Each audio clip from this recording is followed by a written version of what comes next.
1 Samuel 1. There was a certain man of Ramathaim Zophim, of the hill country of Ephraim, whose name was Elkanah the son of Jeroham, son of Elihu, son of Tohu, son of Zuph, an Ephrathite. He had 2 wives. The name of the one was Hannah, and the name of the other Peninnah. And Peninnah had children, but Hannah had no children. Now this man used to go up year by year from his city to worship and to sacrifice to the Lord of hosts at Shiloh, where the 2 sons of Eli, Hophni and Phinehas, were priests of the Lord.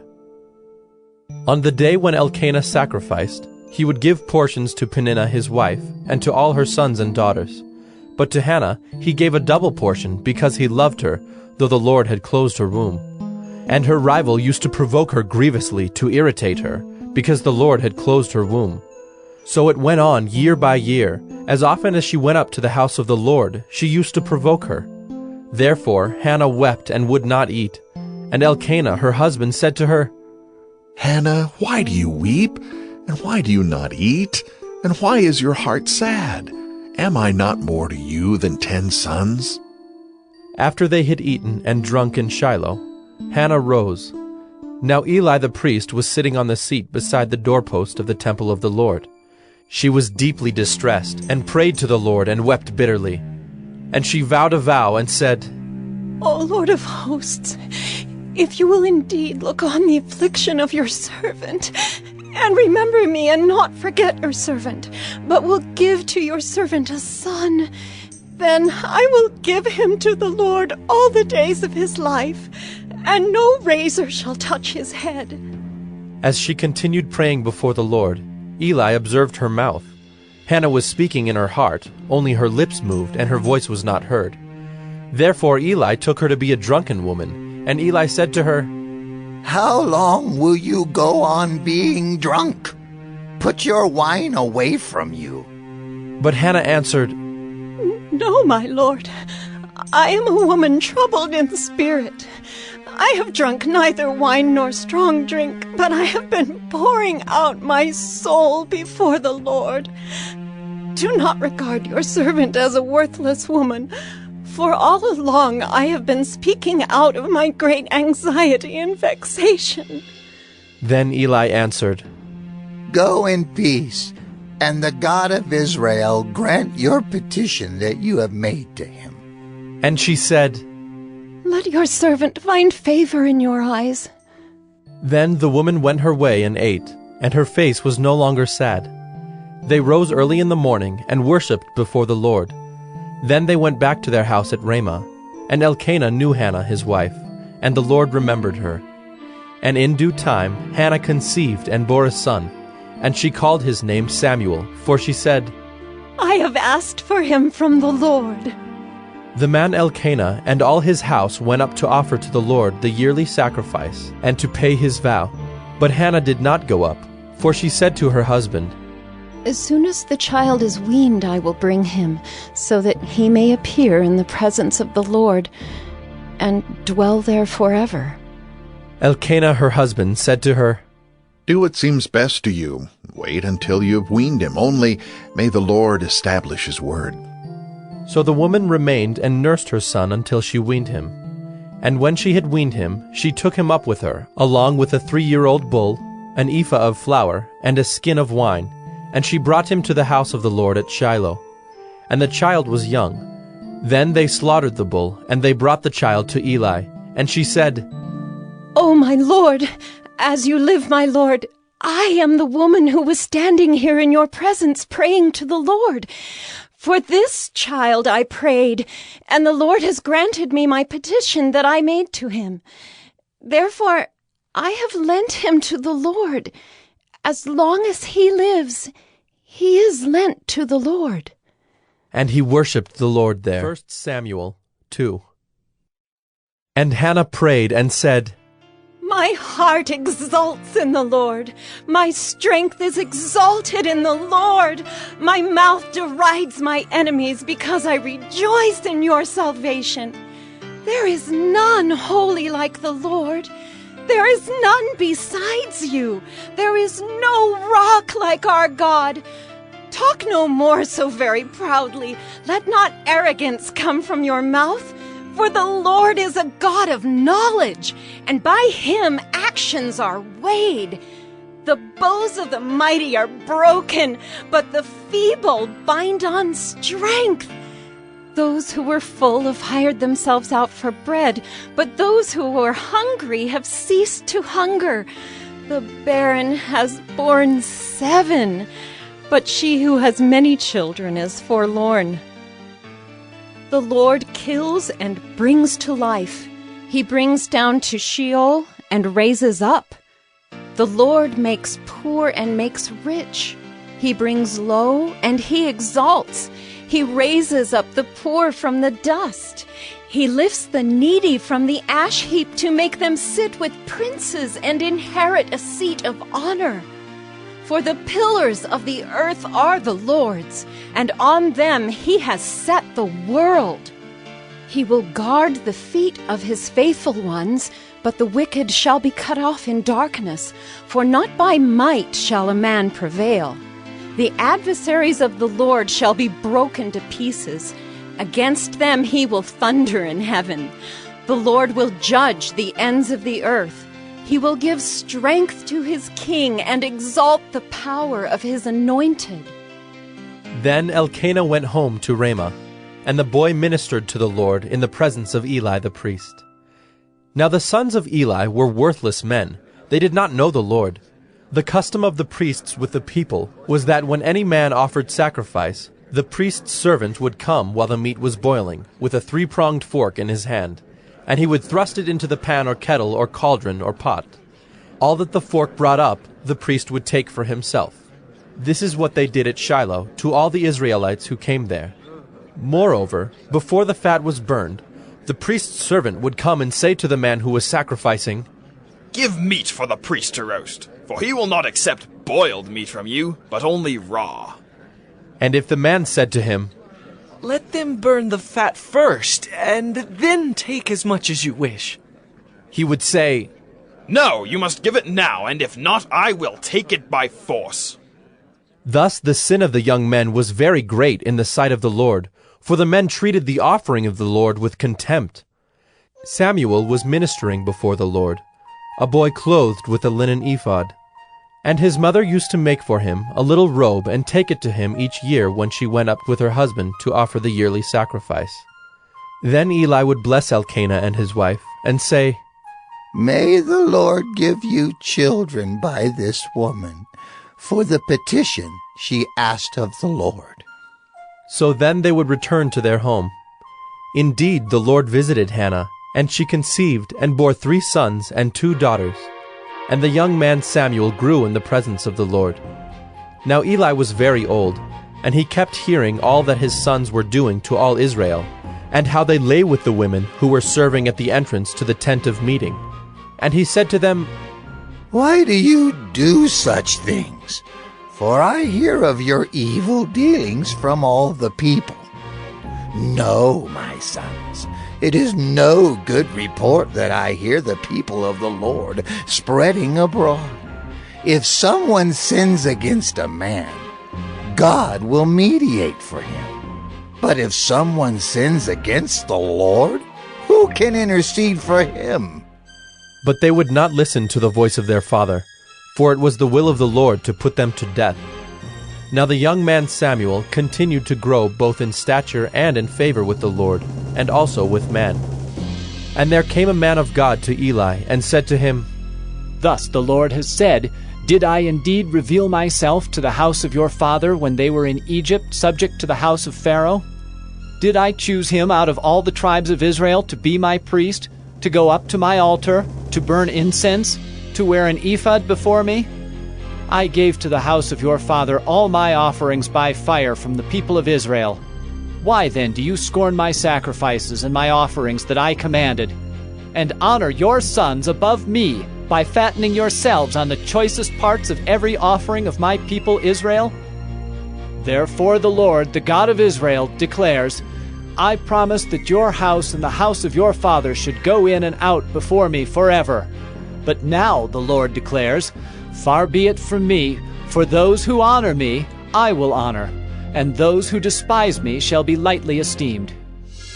Behold, the days are coming when I will cut off your strength and the strength of your father's house, so that there will not be an old man in your house. Then in distress you will look with envious eye on all the prosperity that shall be bestowed on Israel, and there shall not be an old man in your house forever.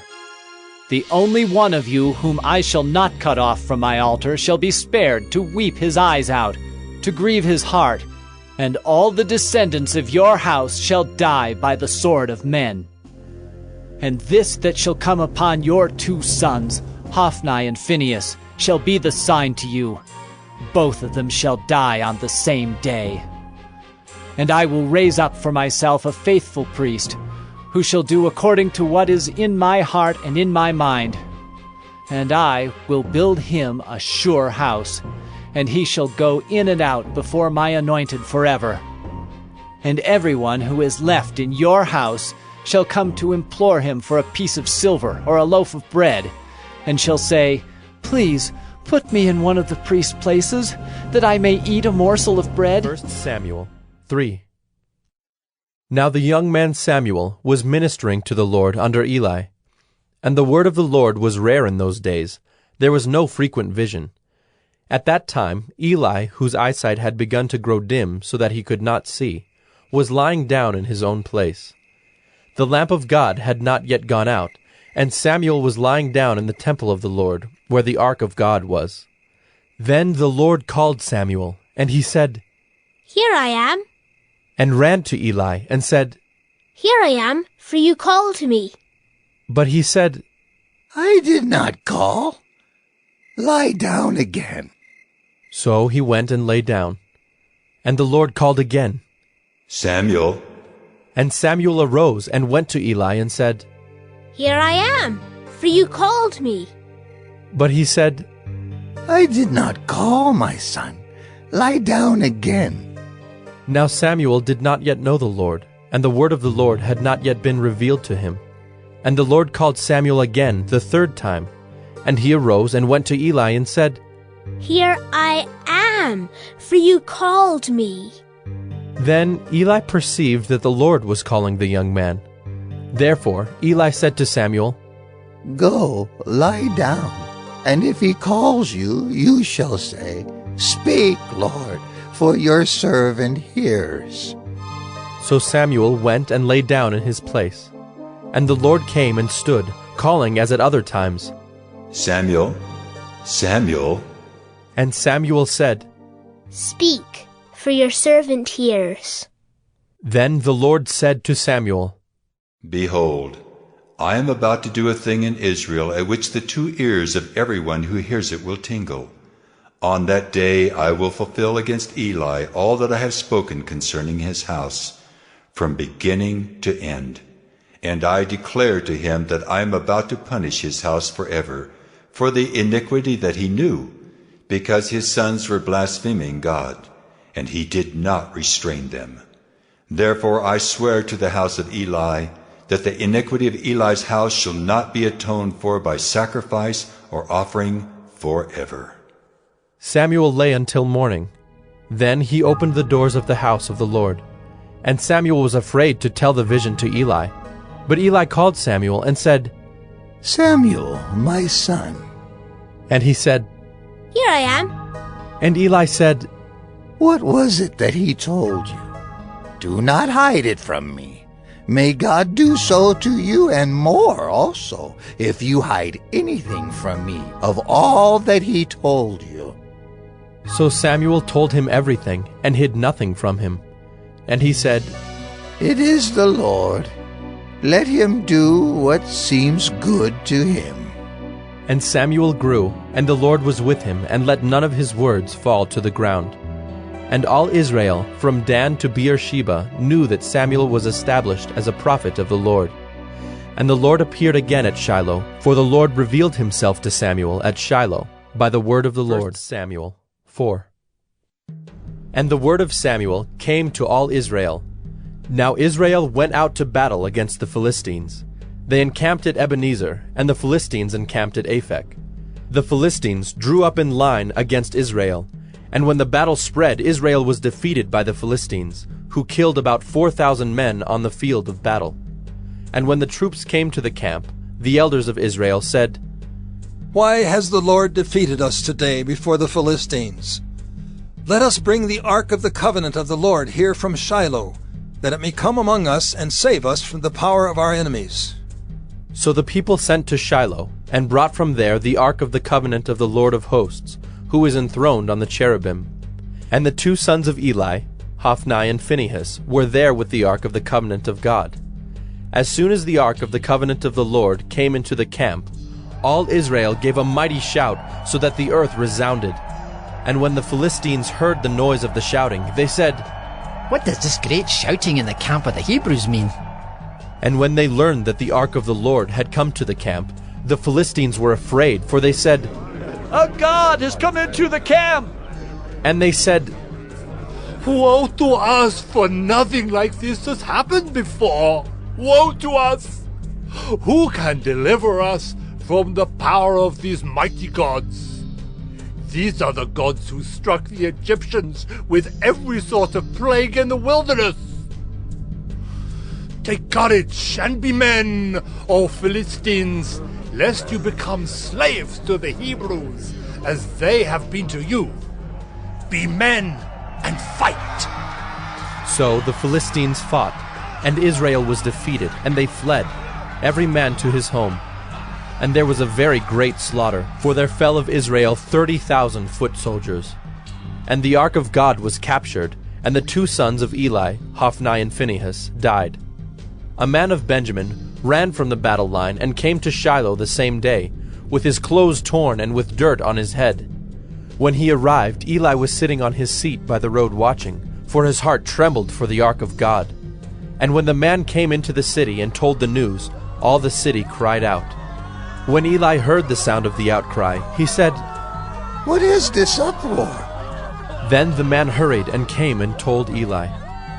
Now Eli was 98 years old, and his eyes were set so that he could not see. And the man said to Eli, "I am he who has come from the battle. I fled from the battle today." And he said, "How did it go, my son?" He who brought the news answered and said, "Israel has fled before the Philistines, and there has also been a great defeat among the people. Your 2 sons also, Hophni and Phinehas, are dead, and the ark of God has been captured." As soon as he mentioned the ark of God, Eli fell over backward from his seat by the side of the gate, and his neck was broken, and he died, for the man was old and heavy. He had judged Israel 40 years. Now his daughter-in-law, the wife of Phinehas, was pregnant, about to give birth. And when she heard the news that the ark of God was captured, and that her father-in-law and her husband were dead, she bowed and gave birth, for her pains came upon her. And about the time of her death, the woman attending her said to her, "Do not be afraid, for you have borne a son."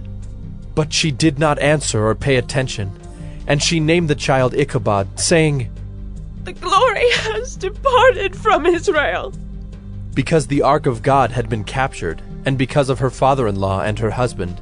And she said, "The glory has departed from Israel, for the ark of God has been captured." 1 Samuel 5. When the Philistines captured the ark of God, they brought it from Ebenezer to Ashdod. Then the Philistines took the ark of God and brought it into the house of Dagon, and set it up beside Dagon. And when the people of Ashdod rose early the next day, behold, Dagon had fallen face downward on the ground before the ark of the Lord. So they took Dagon and put him back in his place. But when they rose early on the next morning, behold, Dagon had fallen face downward on the ground before the ark of the Lord, and the head of Dagon and both his hands were lying cut off on the threshold. Only the trunk of Dagon was left to him. This is why the priests of Dagon, and all who enter the house of Dagon, do not tread on the threshold of Dagon in Ashdod to this day. The hand of the Lord was heavy against the people of Ashdod, and he terrified and afflicted them with tumors, both Ashdod and its territory. And when the men of Ashdod saw how things were, they said, "The ark of the God of Israel must not remain with us, for his hand is hard against us, and against Dagon our God." So they sent and gathered together all the lords of the Philistines, and said, "What shall we do with the ark of the God of Israel?" They answered, "Let the ark of the God of Israel be brought around to Gath." So they brought the ark of the God of Israel there. But after they had brought it around, the hand of the Lord was against the city, causing a very great panic, and he afflicted the men of the city, both young and old, so that tumors broke out on them. So they sent the ark of God to Ekron. But as soon as the ark of God came to Ekron, the people of Ekron cried out, "They have brought around to us the ark of the God of Israel to kill us and our people." They sent, therefore, and gathered together all the lords of the Philistines, and said, "Send away the ark of the God of Israel, and let it return to its own place, that it may not kill us and our people." For there was a deathly panic throughout the whole city. The hand of God was very heavy there. The men who did not die were struck with tumors, and the cry of the city went up to heaven. 1 Samuel 6. The ark of the Lord was in the country of the Philistines 7 months. And the Philistines called for the priests and the diviners, and said, "What shall we do with the ark of the Lord? Tell us with what we shall send it to its place." They said, "If you send away the ark of the God of Israel, do not send it empty, but by all means return him a guilt offering. Then you will be healed, and it will be known to you why his hand does not turn away from you." And they said, "What is the guilt offering that we shall return to him?" They answered, 5 golden tumors and 5 golden mice, according to the number of the lords of the Philistines. For the same plague was on all of you and on your lords. So you must make images of your tumors and images of your mice that ravage the land, and give glory to the God of Israel. Perhaps he will lighten his hand from off you and your gods and your land. Why should you harden your hearts as the Egyptians and Pharaoh hardened their hearts? After he had dealt severely with them, did they not send the people away, and they departed?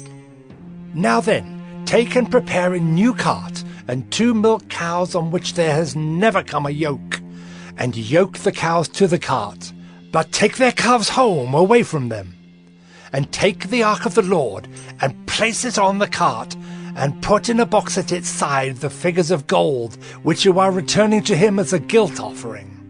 Then send it off, and let it go its way, and watch. If it goes up on the way to its own land, to Beth-Shemesh, then it is he who has done us this great harm. But if not, then we shall know that it is not his hand that struck us. It happened to us by coincidence." The men did so, and took 2 milk cows, and yoked them to the cart, and shut up their calves at home. And they put the ark of the Lord on the cart, and the box with the golden mice, and the images of their tumors. And the cows went straight in the direction of Beth-Shemesh, along one highway, lowing as they went. They turned neither to the right nor to the left, and the lords of the Philistines went after them as far as the border of Beth-Shemesh. Now the people of Beth-Shemesh were reaping their wheat harvest in the valley. And when they lifted up their eyes and saw the ark, they rejoiced to see it. The cart came into the field of Joshua of Beth-Shemesh and stopped there. A great stone was there, and they split up the wood of the cart and offered the cows as a burnt offering to the Lord. And the Levites took down the ark of the Lord and the box that was beside it, in which were the golden figures, and set them upon the great stone. And the men of Beth-Shemesh offered burnt offerings and sacrificed sacrifices on that day to the Lord. And when the 5 lords of the Philistines saw it, they returned that day to Ekron. These are the golden tumors that the Philistines returned as a guilt offering to the Lord.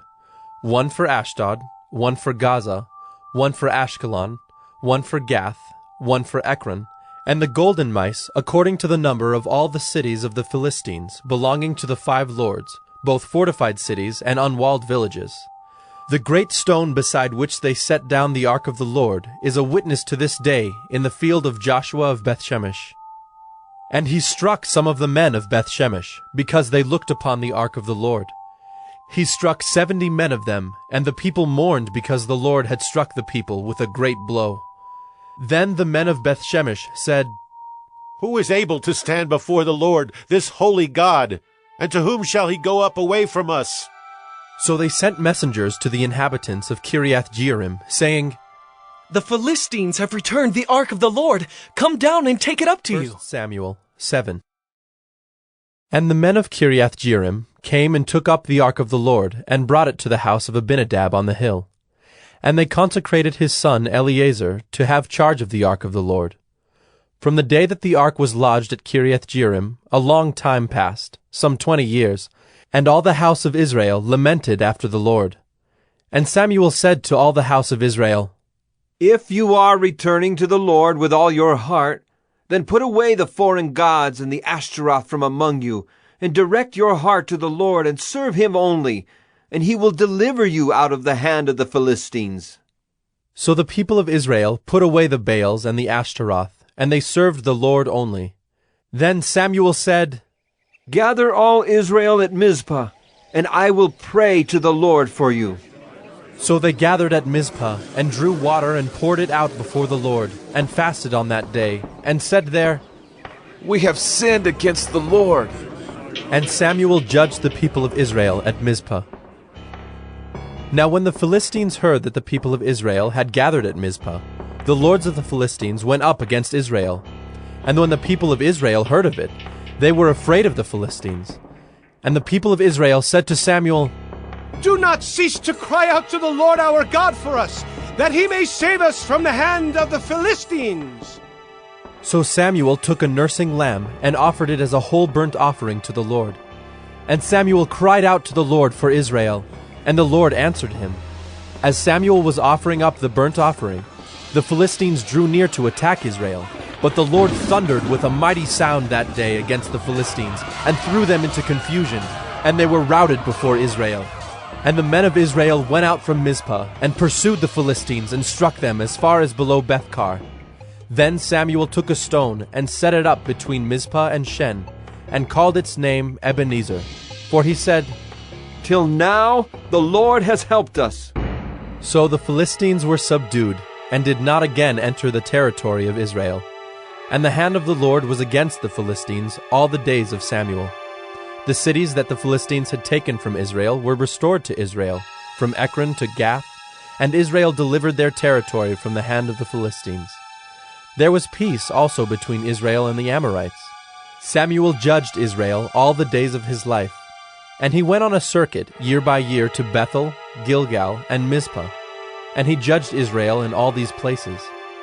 Then he would return to Ramah, for his home was there, and there also he judged Israel. And he built there an altar to the Lord. 1 Samuel 8. When Samuel became old, he made his sons judges over Israel. The name of his firstborn son was Joel, and the name of his second Abijah. They were judges in Beersheba.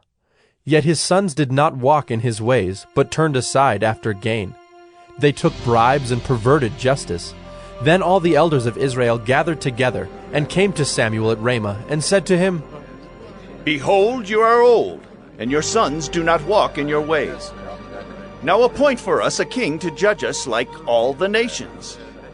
But the thing displeased Samuel when they said, Give us a king to judge us. And Samuel prayed to the Lord. And the Lord said to Samuel, Obey the voice of the people in all that they say to you, for they have not rejected you, but they have rejected me from being king over them. According to all the deeds that they have done, from the day I brought them up out of Egypt even to this day, forsaking me and serving other gods, so they are also doing to you. Now then obey their voice. Only you shall solemnly warn them and show them the ways of the king who shall reign over them. So Samuel told all the words of the Lord to the people who were asking for a king from him. He said, These will be the ways of the king who will reign over you. He will take your sons and appoint them to his chariots, and to be his horsemen, and to run before his chariots.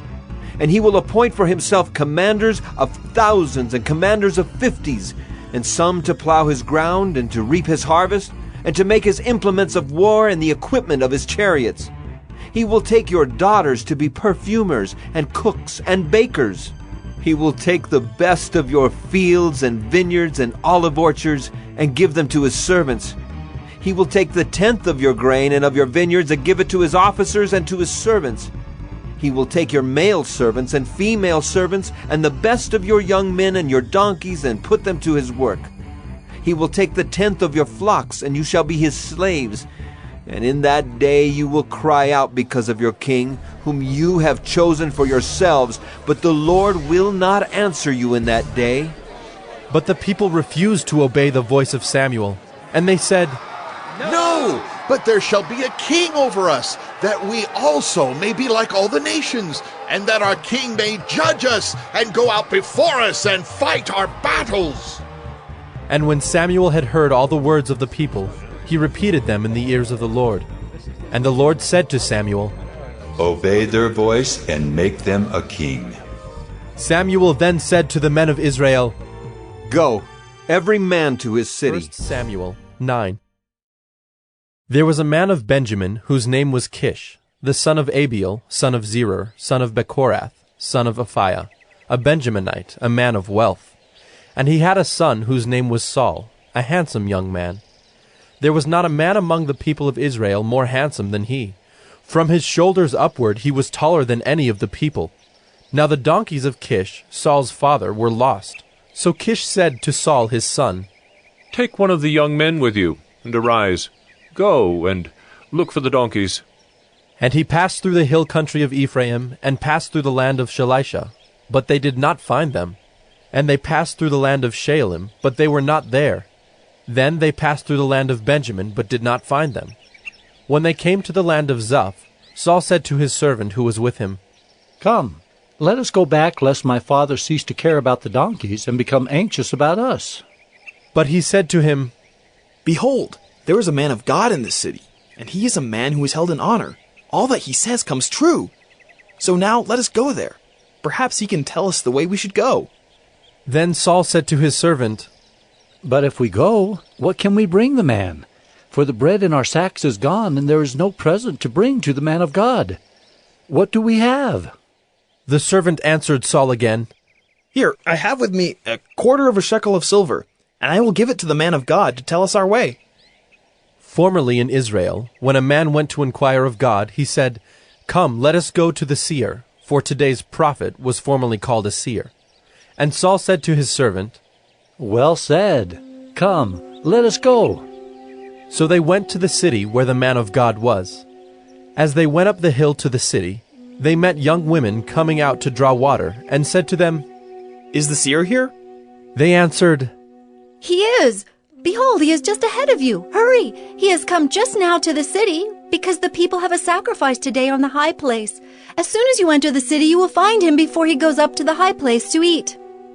For the people will not eat till he comes, since he must bless the sacrifice. Afterward, those who are invited will eat. Now go up, for you will meet him immediately. So they went up to the city. As they were entering the city, they saw Samuel coming out toward them on his way up to the high place. Now the day before Saul came, the Lord had revealed to Samuel, Tomorrow, about this time, I will send to you a man from the land of Benjamin, and you shall anoint him to be prince over my people Israel. He shall save my people from the hand of the Philistines. For I have seen my people, because their cry has come to me. When Samuel saw Saul, the Lord told him, Here is the man of whom I spoke to you. He it is who shall restrain my people.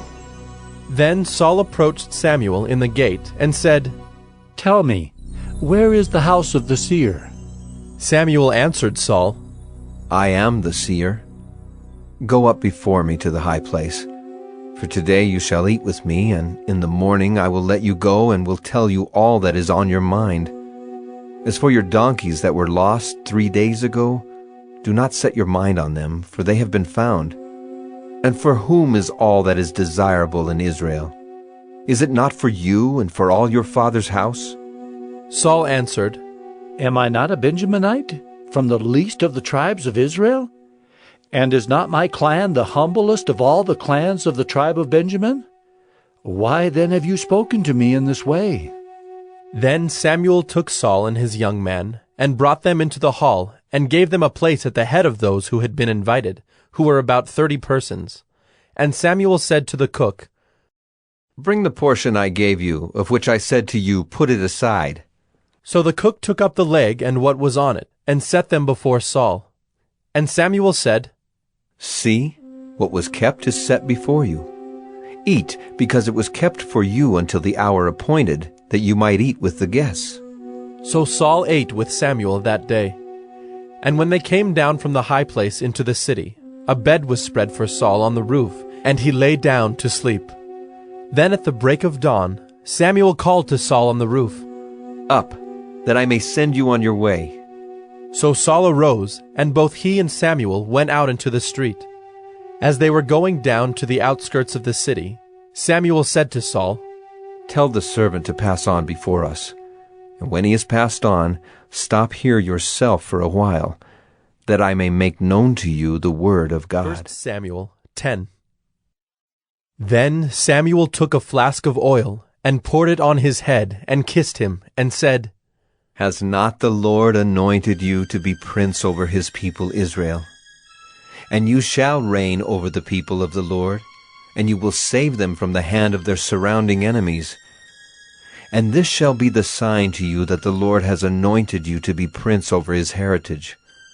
When you depart from me today, you will meet 2 men by Rachel's tomb in the territory of Benjamin at Zelzah, and they will say to you, The donkeys that you went to seek are found, and now your father has ceased to care about the donkeys and is anxious about you, saying, What shall I do about my son? Then you shall go on from there farther and come to the oak of Tabor. 3 men going up to God at Bethel will meet you there, one carrying 3 young goats, another carrying 3 loaves of bread, and another carrying a skin of wine. And they will greet you and give you 2 loaves of bread, which you shall accept from their hand. After that you shall come to Gibeath Elohim, where there is a garrison of the Philistines. And there, as soon as you come to the city, you will meet a group of prophets coming down from the high place, with harp, tambourine, flute, and lyre before them, prophesying.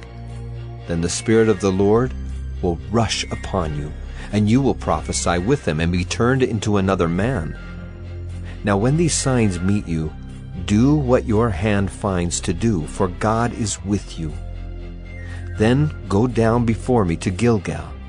And behold, I am coming to you to offer burnt offerings and to sacrifice peace offerings. 7 days you shall wait, until I come to you and show you what you shall do. When he turned his back to leave Samuel, God gave him another heart. And all these signs came to pass that day. When they came to Gibeah, behold, a group of prophets met him, and the Spirit of God rushed upon him, and he prophesied among them. And when all who knew him previously saw how he prophesied with the prophets, the people said to one another, What has come over the son of Kish? Is Saul also among the prophets? And a man of the place answered, And who is their father? Therefore it became a proverb, Is Saul also among the prophets? When he had finished prophesying, he came to the high place. Saul's uncle said to him and to his servant, Where did you go? And he said, To seek the donkeys. And when we saw they were not to be found, we went to Samuel. And Saul's uncle said, Please tell me what Samuel said to you. And Saul said to his uncle, He told us plainly that the donkeys had been found. But about the matter of the kingdom, of which Samuel had spoken, he did not tell him anything. Now Samuel called the people together to the Lord at Mizpah, and he said to the people of Israel, Thus says the Lord, the God of Israel, I brought up Israel out of Egypt, and I delivered you from the hand of the Egyptians and from the hand of all the kingdoms that were oppressing you. But today you have rejected your God, who saves you from all your calamities and your distresses, and you have said to him, Set a king over us. Now therefore present yourselves before the Lord by your tribes and by your thousands. Then Samuel brought all the tribes of Israel near, and the tribe of Benjamin was taken by lot. He brought the tribe of Benjamin near by its clans, and the clan of the Matrites was taken by lot. And Saul, the son of Kish, was taken by lot. But when they sought him, he could not be found. So they inquired again of the Lord, Is there a man still to come? And the Lord said, Behold, He has hidden himself among the baggage. Then they ran and took him from there. And when he stood among the people, he was taller than any of the people, from his shoulders upward. And Samuel said to all the people, Do you see him whom the Lord has chosen? There is none like him among all the people.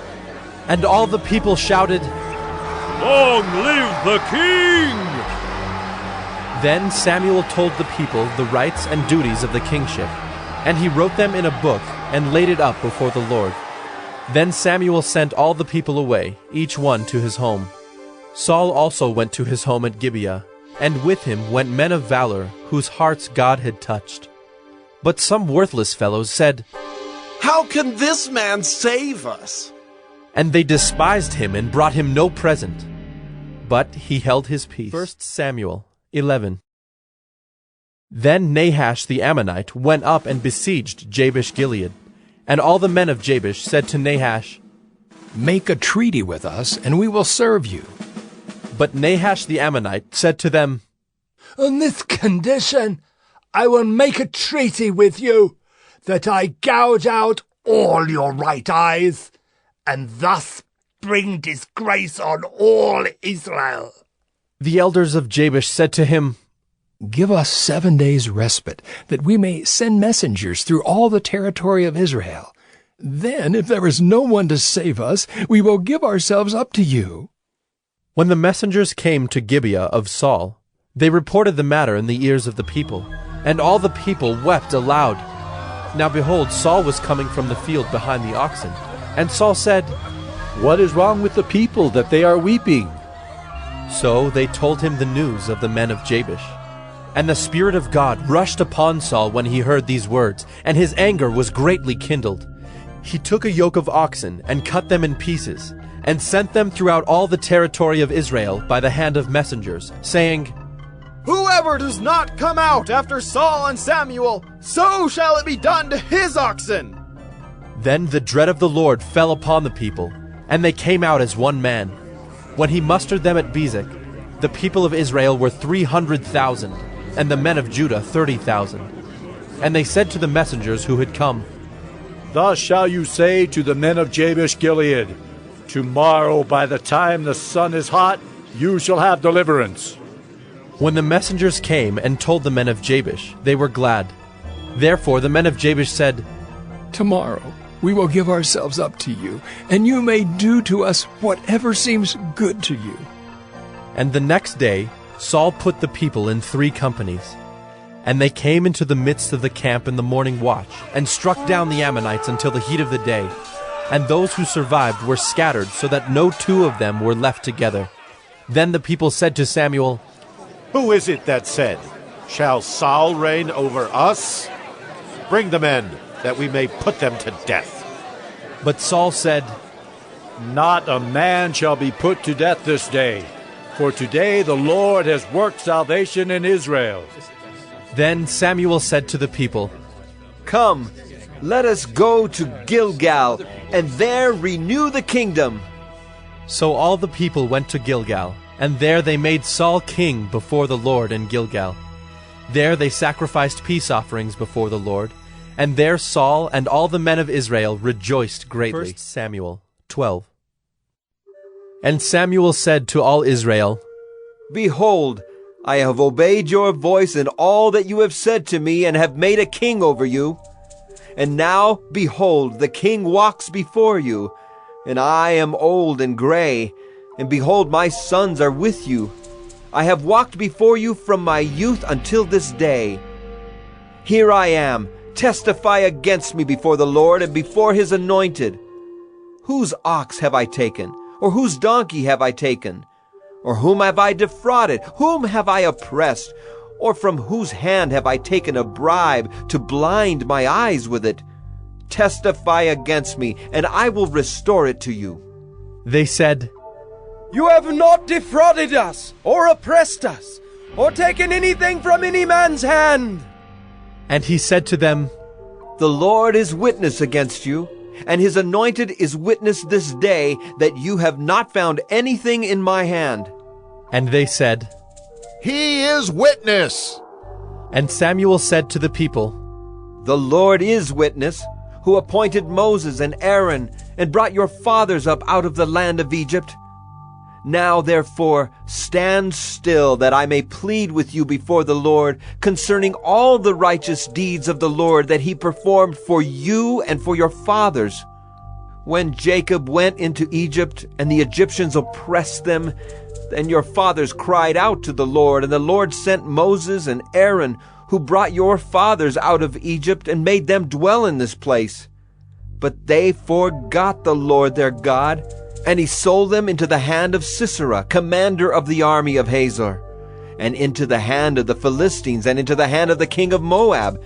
And they fought against them. And they cried out to the Lord and said, We have sinned, because we have forsaken the Lord, and have served the Baals and the Ashtaroth. But now deliver us out of the hand of our enemies, that we may serve you. And the Lord sent Jerubbaal and Barak and Jephthah and Samuel, and delivered you out of the hand of your enemies on every side, and you lived in safety. And when you saw that Nahash the king of the Ammonites came against you, you said to me, No, but a king shall reign over us, when the Lord your God was your king. And now behold the king whom you have chosen, for whom you have asked. Behold, the Lord has set a king over you.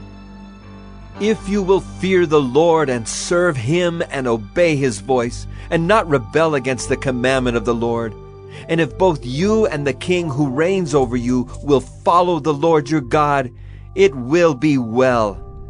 But if you will not obey the voice of the Lord, but rebel against the commandment of the Lord, then the hand of the Lord will be against you and your king. Now therefore stand still and see this great thing that the Lord will do before your eyes. Is it not wheat harvest today?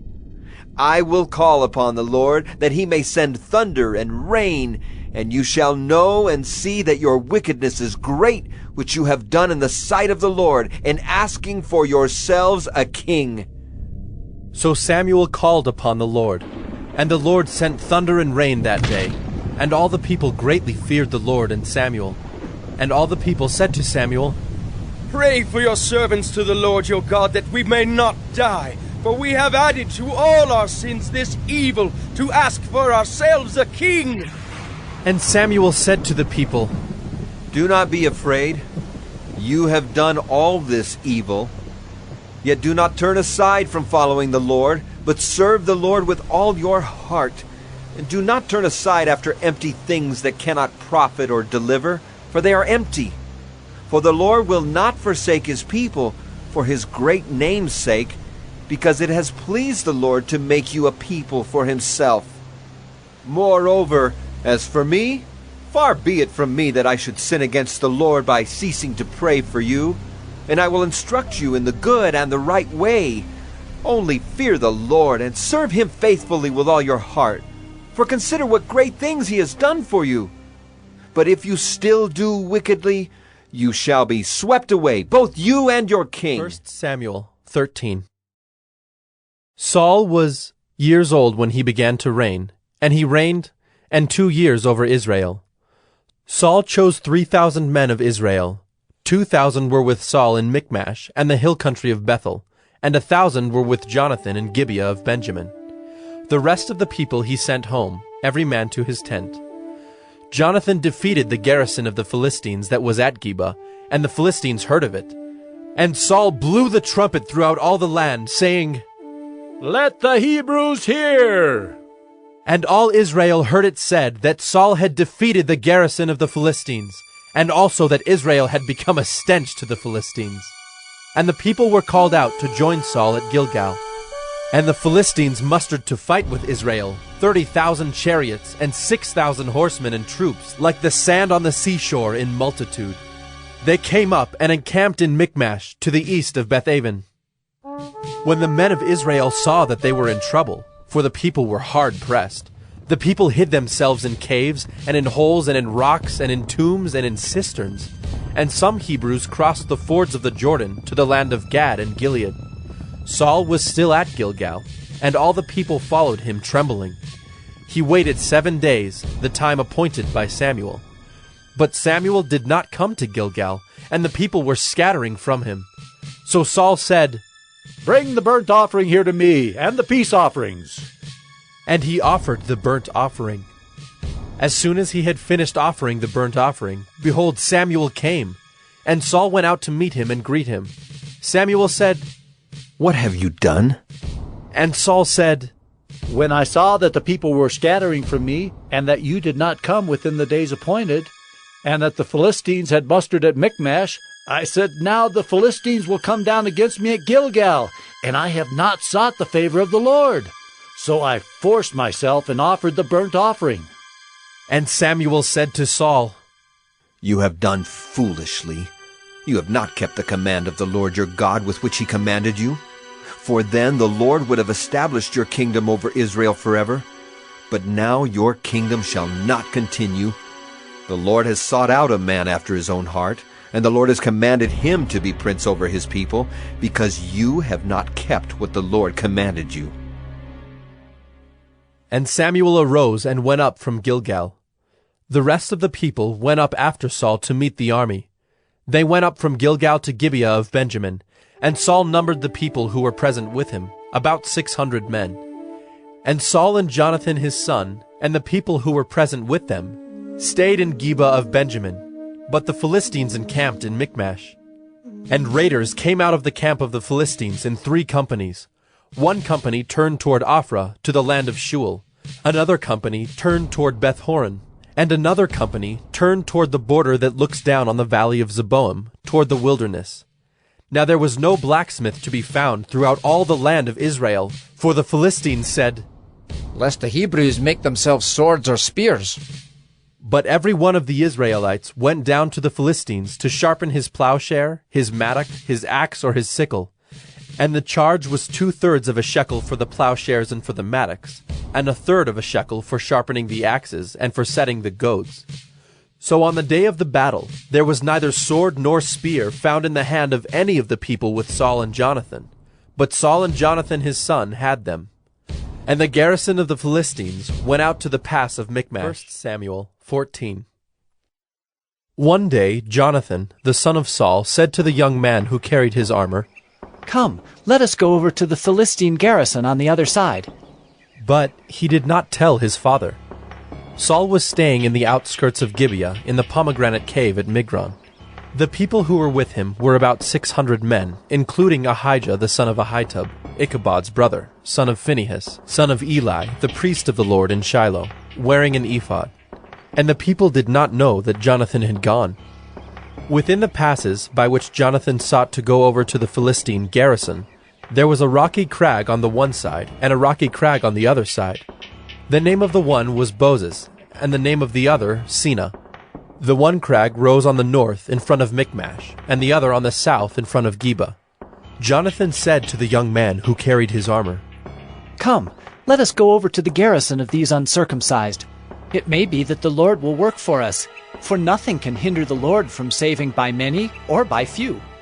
And his armor-bearer said to him, "Do all that is in your heart. Do as you wish. Behold, I am with you heart and soul." Then Jonathan said, "Behold, we will cross over to the men, and we will show ourselves to them. If they say to us, 'Wait until we come to you,' then we will stand still in our place, and we will not go up to them. But if they say, 'Come up to us,' then we will go up, for the Lord has given them into our hand, and this shall be the sign to us." So both of them showed themselves to the garrison of the Philistines. And the Philistines said, "Look, Hebrews are coming out of the holes where they have hidden themselves." And the men of the garrison hailed Jonathan and his armor-bearer, and said, "Come up to us, and we will show you a thing." And Jonathan said to his armor-bearer, "Come up after me, for the Lord has given them into the hand of Israel." Then Jonathan climbed up on his hands and feet, and his armor-bearer after him. And they fell before Jonathan, and his armor-bearer killed them after him. And that first strike which Jonathan and his armor-bearer made killed about 20 men within, as it were half a furrow's length in an acre of land. And there was a panic in the camp, in the field, and among all the people. The garrison and even the raiders trembled, the earth quaked, and it became a very great panic. And the watchmen of Saul in Gibeah of Benjamin looked, And behold, the multitude was dispersing here and there. Then Saul said to the people who were with him, Count, and see who has gone from us. And when they had counted, behold, Jonathan and his armor-bearer were not there. So Saul said to Ahijah, Bring the ark of God here. For the ark of God went at that time with the people of Israel. Now while Saul was talking to the priest, the tumult in the camp of the Philistines increased more and more. So Saul said to the priest, Withdraw your hand. Then Saul and all the people who were with him rallied and went into the battle. And behold, every Philistine's sword was against his fellow, and there was very great confusion. Now the Hebrews who had been with the Philistines before that time, and who had gone up with them into the camp, even they also turned to be with the Israelites who were with Saul and Jonathan. Likewise, when all the men of Israel who had hidden themselves in the hill country of Ephraim heard that the Philistines were fleeing, they too followed hard after them in the battle. So the Lord saved Israel that day, and the battle passed beyond Beth-aven. And the men of Israel had been hard pressed that day. So Saul had laid an oath on the people, saying, Cursed be the man who eats food until it is evening, and I am avenged on my enemies. So none of the people had tasted food. Now when all the people came to the forest, behold, there was honey on the ground. And when the people entered the forest, behold, the honey was dropping. But no one put his hand to his mouth, for the people feared the oath. But Jonathan had not heard his father charge the people with the oath. So he put out the tip of the staff that was in his hand, and dipped it in the honeycomb, and put his hand to his mouth, and his eyes became bright. Then one of the people said, Your father strictly charged the people with an oath, saying, Cursed be the man who eats food this day. And the people were faint. Then Jonathan said, My father has troubled the land. See how my eyes have become bright because I tasted a little of this honey? How much better if the people had eaten freely today of the spoil of their enemies that they found.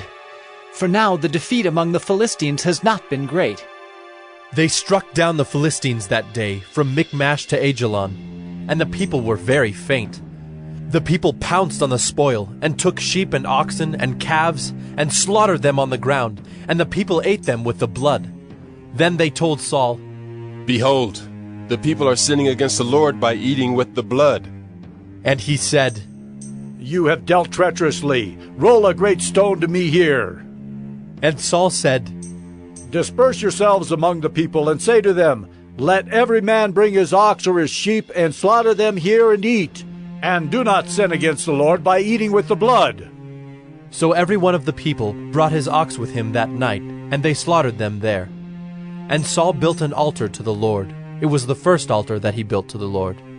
Then Saul said, Let us go down after the Philistines by night, and plunder them until the morning light.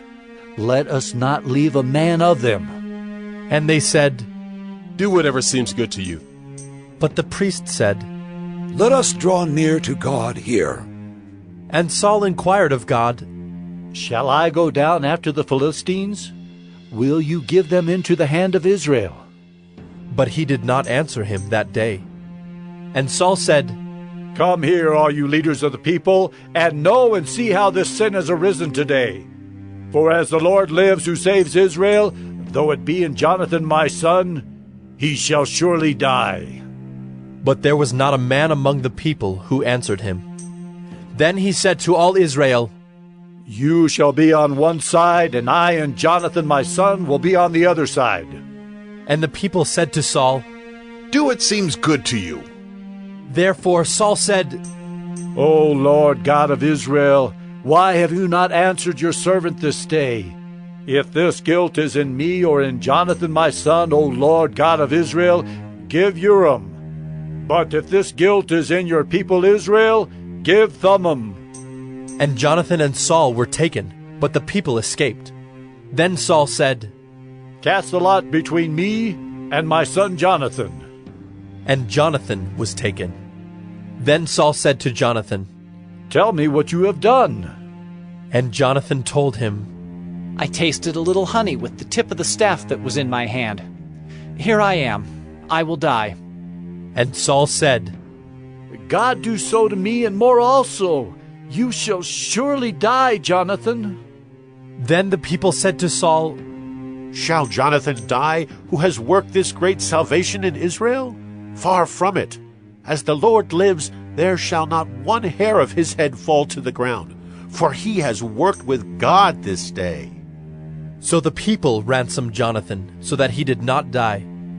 Then Saul went up from pursuing the Philistines, and the Philistines went to their own place.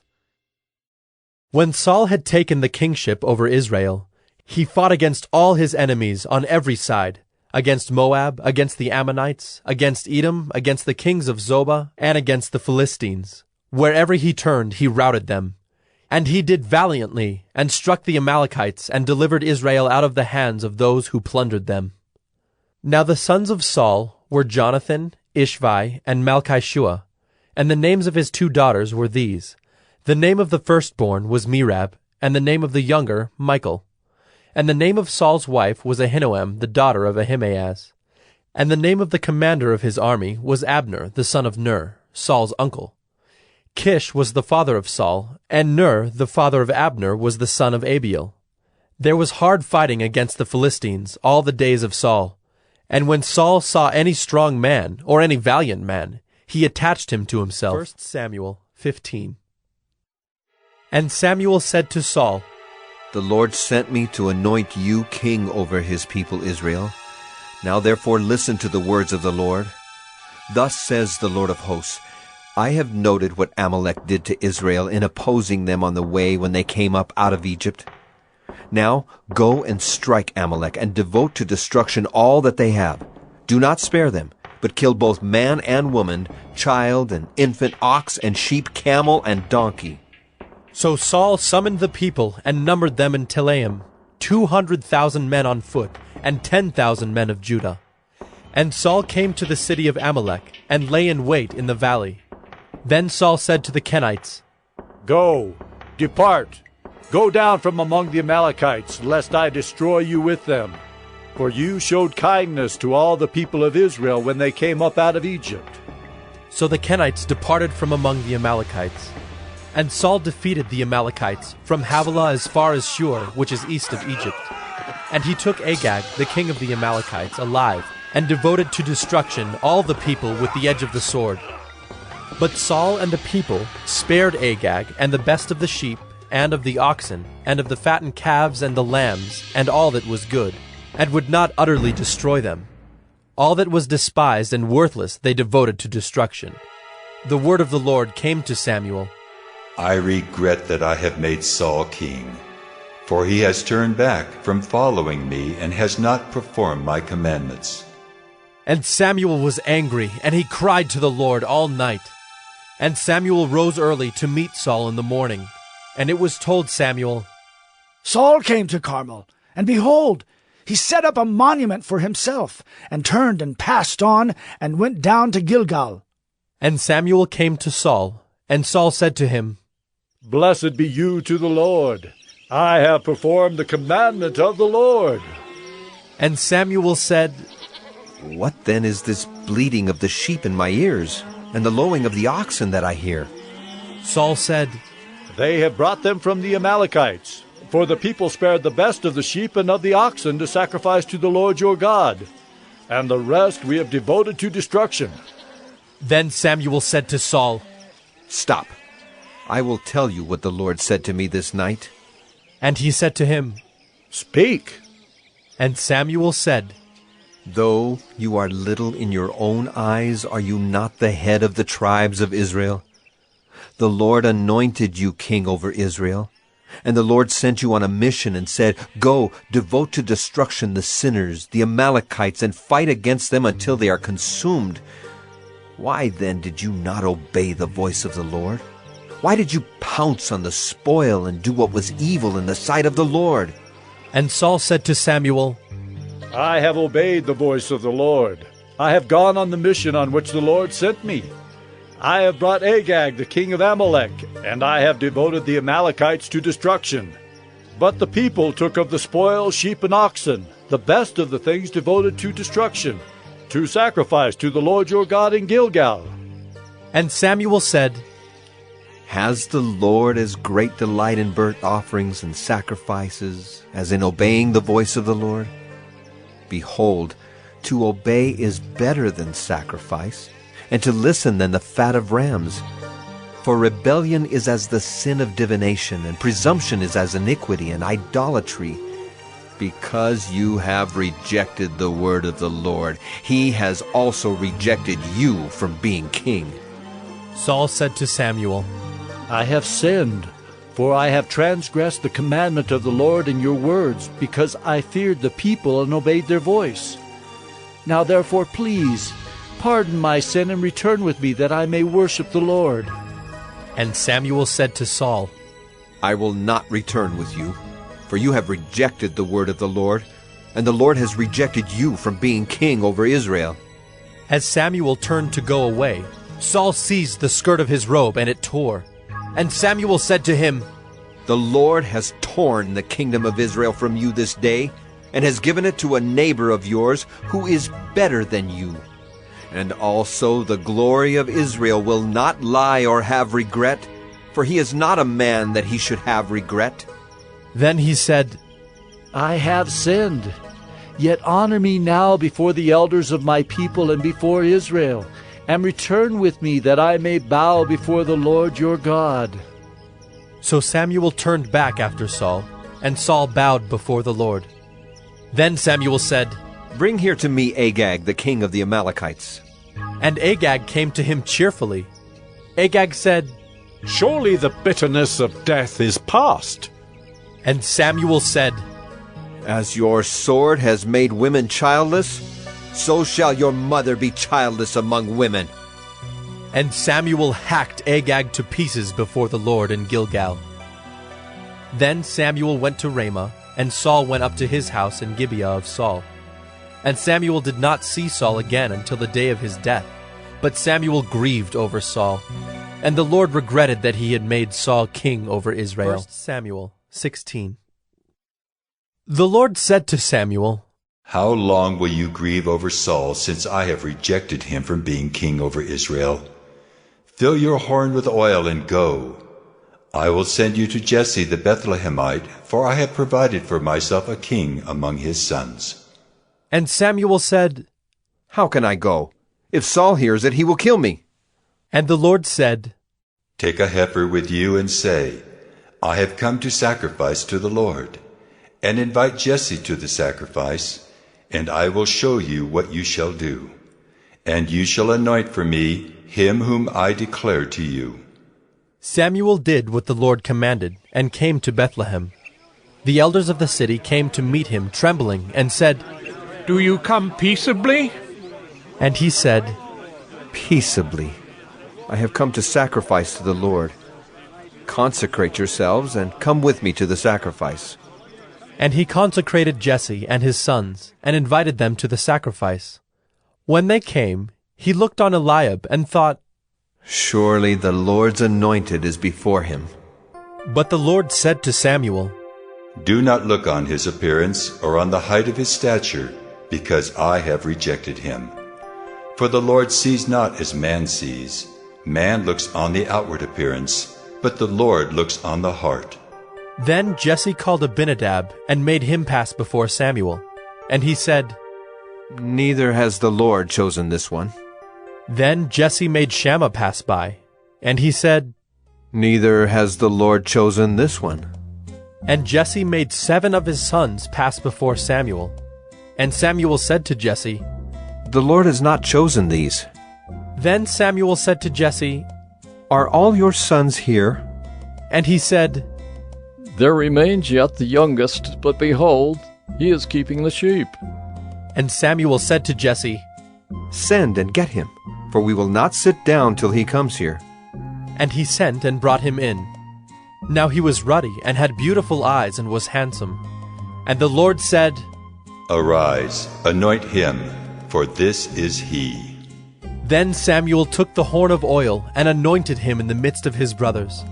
And the Spirit of the Lord rushed upon David from that day forward. And Samuel rose up and went to Ramah. Now the Spirit of the Lord departed from Saul, and a harmful spirit from the Lord tormented him. And Saul's servants said to him, Behold now, a harmful spirit from God is tormenting you.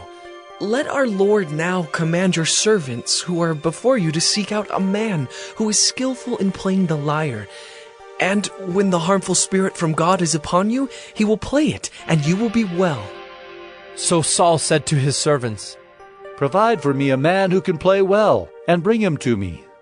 One of the young men answered, Behold, I have seen a son of Jesse the Bethlehemite, who is skillful in playing, a man of valor, a man of war, prudent in speech, and a man of good presence, and the Lord is with him. Therefore Saul sent messengers to Jesse, and said, Send me David your son, who is with the sheep. And Jesse took a donkey laden with bread and a skin of wine and a young goat, and sent them by David his son to Saul. And David came to Saul and entered his service. And Saul loved him greatly, and he became his armor-bearer. And Saul sent to Jesse, saying, Let David remain in my service, for he has found favor in my sight. And whenever the harmful spirit from God was upon Saul, David took the lyre and played it with his hand. So Saul was refreshed and was well, and the harmful spirit departed from him. 1 Samuel 17.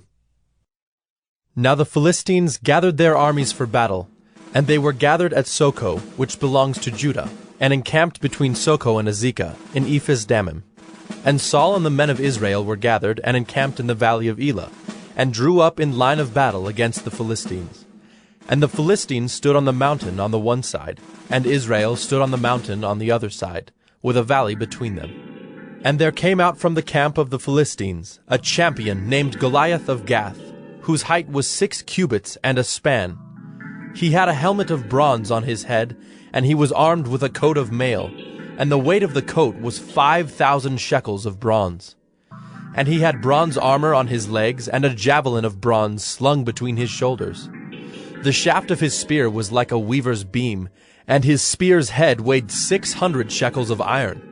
And his shield-bearer went before him. He stood and shouted to the ranks of Israel, Why have you come down to draw up for battle?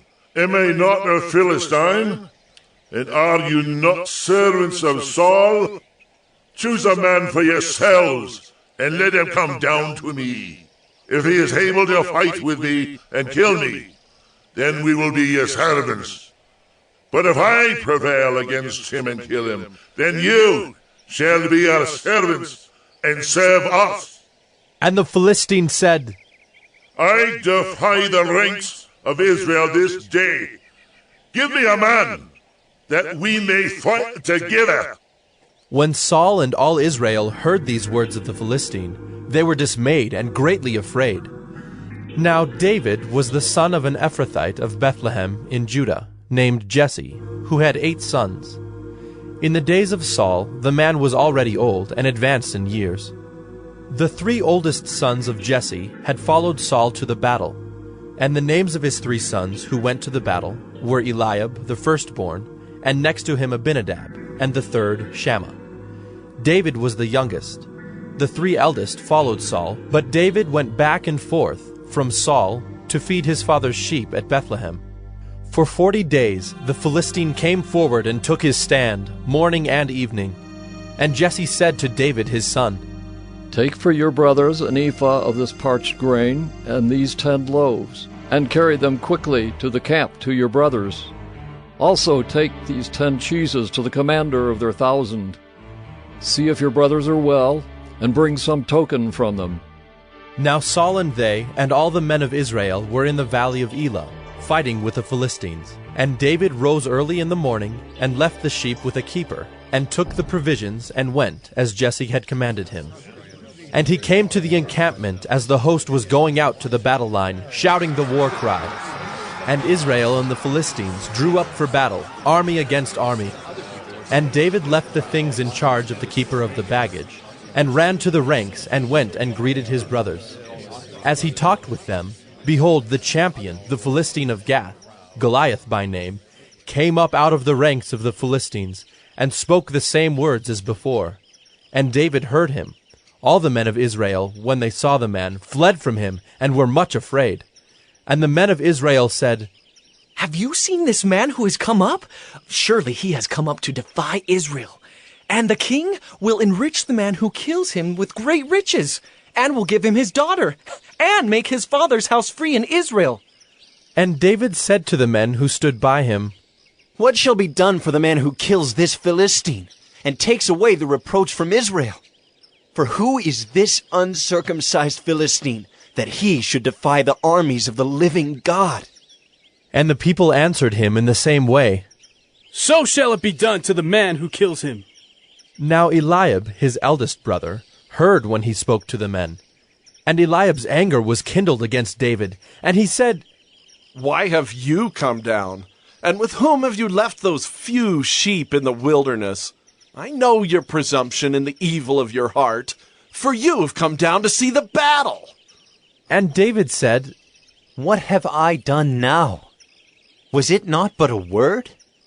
And he turned away from him toward another, and spoke in the same way, and the people answered him again as before. When the words that David spoke were heard, they repeated them before Saul, and he sent for him. And David said to Saul, Let no man's heart fail because of him. Your servant will go and fight with this Philistine. And Saul said to David, You are not able to go against this Philistine to fight with him, for you are but a youth, and he has been a man of war from his youth. But David said to Saul, Your servant used to keep sheep for his father. And when there came a lion or a bear and took a lamb from the flock, I went after him and struck him and delivered it out of his mouth. And if he arose against me, I caught him by his beard and struck him and killed him. Your servant has struck down both lions and bears, and this uncircumcised Philistine shall be like one of them, for he has defied the armies of the living God. And David said, The Lord who delivered me from the paw of the lion and from the paw of the bear will deliver me from the hand of this Philistine. And Saul said to David, Go, and the Lord be with you. Then Saul clothed David with his armor. He put a helmet of bronze on his head, and clothed him with a coat of mail. And David strapped his sword over his armor. And he tried in vain to go, for he had not tested them. Then David said to Saul, I cannot go with these, for I have not tested them. So David put them off. Then he took his staff in his hand, and chose 5 smooth stones from the brook, and put them in his shepherd's pouch. His sling was in his hand, and he approached the Philistine. And the Philistine moved forward and came near to David, with his shield-bearer in front of him. And when the Philistine looked and saw David, he disdained him, for he was but a youth, ruddy and handsome in appearance. And the Philistine said to David, Am I a dog, that you come to me with sticks? And the Philistine cursed David by his gods. The Philistine said to David, Come to me, and I will give you flesh to the birds of the air and to the beasts of the field. Then David said to the Philistine, You come to me with a sword, and with a spear, and with a javelin, but I come to you in the name of the Lord of hosts, the God of the armies of Israel, whom you have defied. This day the Lord will deliver you into my hand, and I will strike you down and cut off your head. And I will give the dead bodies of the host of the Philistines this day to the birds of the air and to the wild beasts of the earth, that all the earth may know that there is a God in Israel, and that all this assembly may know that the Lord saves not with sword and spear, for the battle is the Lord's, and he will give you into our hand. When the Philistine arose and came and drew near to meet David, David ran quickly toward the battle line to meet the Philistine. And David put his hand in his bag, and took out a stone, and slung it, and struck the Philistine on his forehead. The stone sank into his forehead, and he fell on his face to the ground. So David prevailed over the Philistine with a sling and with a stone, and struck the Philistine and killed him. There was no sword in the hand of David. Then David ran and stood over the Philistine, and took his sword, and drew it out of its sheath, and killed him and cut off his head with it. When the Philistines saw that their champion was dead, they fled. And the men of Israel and Judah rose with a shout and pursued the Philistines as far as Gath and the gates of Ekron, so that the wounded Philistines fell on the way from Shaaraim as far as Gath and Ekron. And the people of Israel came back from chasing the Philistines, and they plundered their camp. And David took the head of the Philistine and brought it to Jerusalem, but he put his armor in his tent. As soon as Saul saw David go out against the Philistine, he said to Abner, the commander of the army, Abner, whose son is this youth? And Abner said, As your soul lives, O king, I do not know. And the king said, Inquire whose son the boy is. And as soon as David returned from the striking down of the Philistine, Abner took him and brought him before Saul with the head of the Philistine in his hand. And Saul said to him, Whose son are you, young man? And David answered, I am the son of your servant Jesse the Bethlehemite. 1 Samuel 18. As soon as he had finished speaking to Saul, the soul of Jonathan was knit to the soul of David, and Jonathan loved him as his own soul. And Saul took him that day, and would not let him return to his father's house. Then Jonathan made a covenant with David, because he loved him as his own soul. And Jonathan stripped himself of the robe that was on him, and gave it to David, and his armor, and even his sword, and his bow, and his belt. And David went out, and was successful wherever Saul sent him, so that Saul set him over the men of war. And this was good in the sight of all the people, and also in the sight of Saul's servants. As they were coming home, when David returned from striking down the Philistine, the women came out of all the cities of Israel, singing and dancing, to meet King Saul with tambourines, with songs of joy, and with musical instruments. And the women sang to one another as they celebrated, Saul has struck down his thousands, and David his 10,000s. And Saul was very angry, and this saying displeased him. He said, They have ascribed to David 10,000s, and to me they have ascribed thousands. And what more can he have but the kingdom? And Saul eyed David from that day on.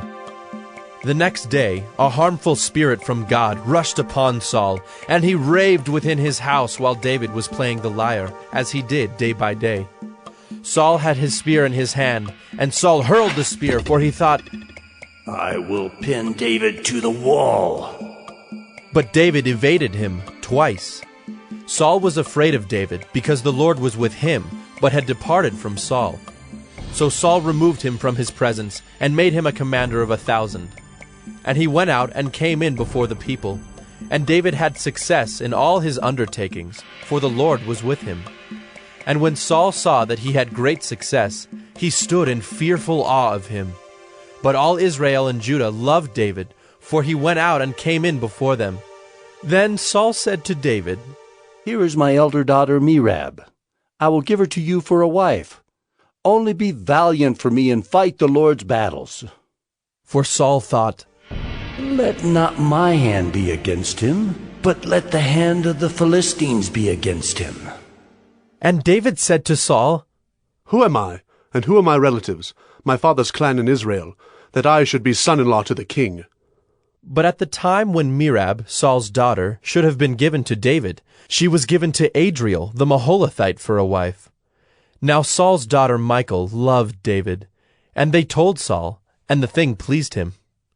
Saul thought, Let me give her to him, that she may be a snare for him, and that the hand of the Philistines may be against him.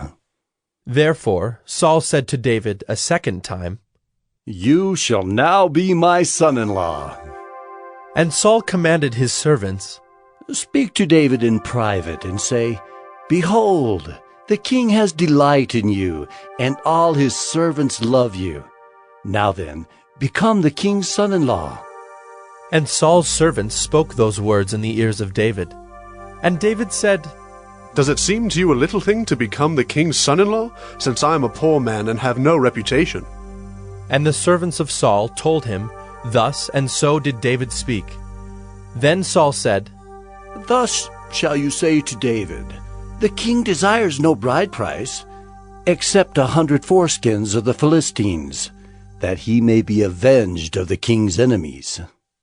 Now Saul thought to make David fall by the hand of the Philistines. And when his servants told David these words, it pleased David well to be the king's son-in-law. Before the time had expired, David arose and went, along with his men, and killed 200 of the Philistines. And David brought their foreskins, which were given in full number to the king, that he might become the king's son-in-law. And Saul gave him his daughter Michal for a wife. But when Saul saw and knew that the Lord was with David, and that Michal, Saul's daughter, loved him, Saul was even more afraid of David. So Saul was David's enemy continually. Then the princes of the Philistines came out to battle, and as often as they came out, David had more success than all the servants of Saul, so that his name was highly esteemed. 1 Samuel 19. And Saul spoke to Jonathan his son, and to all his servants, that they should kill David. But Jonathan, Saul's son, delighted much in David. And Jonathan told David, Saul, my father, seeks to kill you. Therefore be on your guard in the morning. Stay in a secret place and hide yourself. And I will go out and stand beside my father in the field where you are. And I will speak to my father about you. And if I learn anything, I will tell you. And Jonathan spoke well of David to Saul his father, and said to him, Let not the king sin against his servant David, because he has not sinned against you, and because his deeds have brought good to you. For he took his life in his hand, and he struck down the Philistine. And the Lord worked a great salvation for all Israel. You saw it and rejoiced. Why then will you sin against innocent blood by killing David without cause? And Saul listened to the voice of Jonathan. Saul swore, As the Lord lives, he shall not be put to death. And Jonathan called David, and Jonathan reported to him all these things. And Jonathan brought David to Saul, and he was in his presence as before. And there was war again. And David went out and fought with the Philistines, and struck them with a great blow, so that they fled before him. Then a harmful spirit from the Lord came upon Saul, as he sat in his house with his spear in his hand. And David was playing the lyre. And Saul sought to pin David to the wall with the spear, but he eluded Saul, so that he struck the spear into the wall. And David fled and escaped that night. Saul sent messengers to David's house to watch him, that he might kill him in the morning. But Michal, David's wife, told him, If you do not escape with your life tonight, tomorrow you will be killed. So Michal let David down through the window, and he fled away and escaped. Michal took an image and laid it on the bed, and put a pillow of goat's hair at its head, and covered it with the clothes. And when Saul sent messengers to take David, she said, He is sick. Then Saul sent the messengers to see David, saying, Bring him up to me in the bed, that I may kill him. And when the messengers came in, behold, the image was in the bed, with the pillow of goat's hair at its head. Saul said to Michal, Why have you deceived me thus, and let my enemy go, so that he has escaped? And Michal answered Saul, He said to me, Let me go. Why should I kill you? Now David fled and escaped, and he came to Samuel at Ramah, and told him all that Saul had done to him. And he and Samuel went and lived at Naioth. And it was told Saul, Behold, David is at Naioth in Ramah. Then Saul sent messengers to take David. And when they saw the company of the prophets prophesying, and Samuel standing as head over them, the Spirit of God came upon the messengers of Saul, and they also prophesied. When it was told Saul, he sent other messengers, and they also prophesied. And Saul sent messengers again, the third time, and they also prophesied. Then he himself went to Ramah, and came to the great well that is in Secu, and he asked, Where are Samuel and David? And one said, Behold, they are at Naioth in Ramah.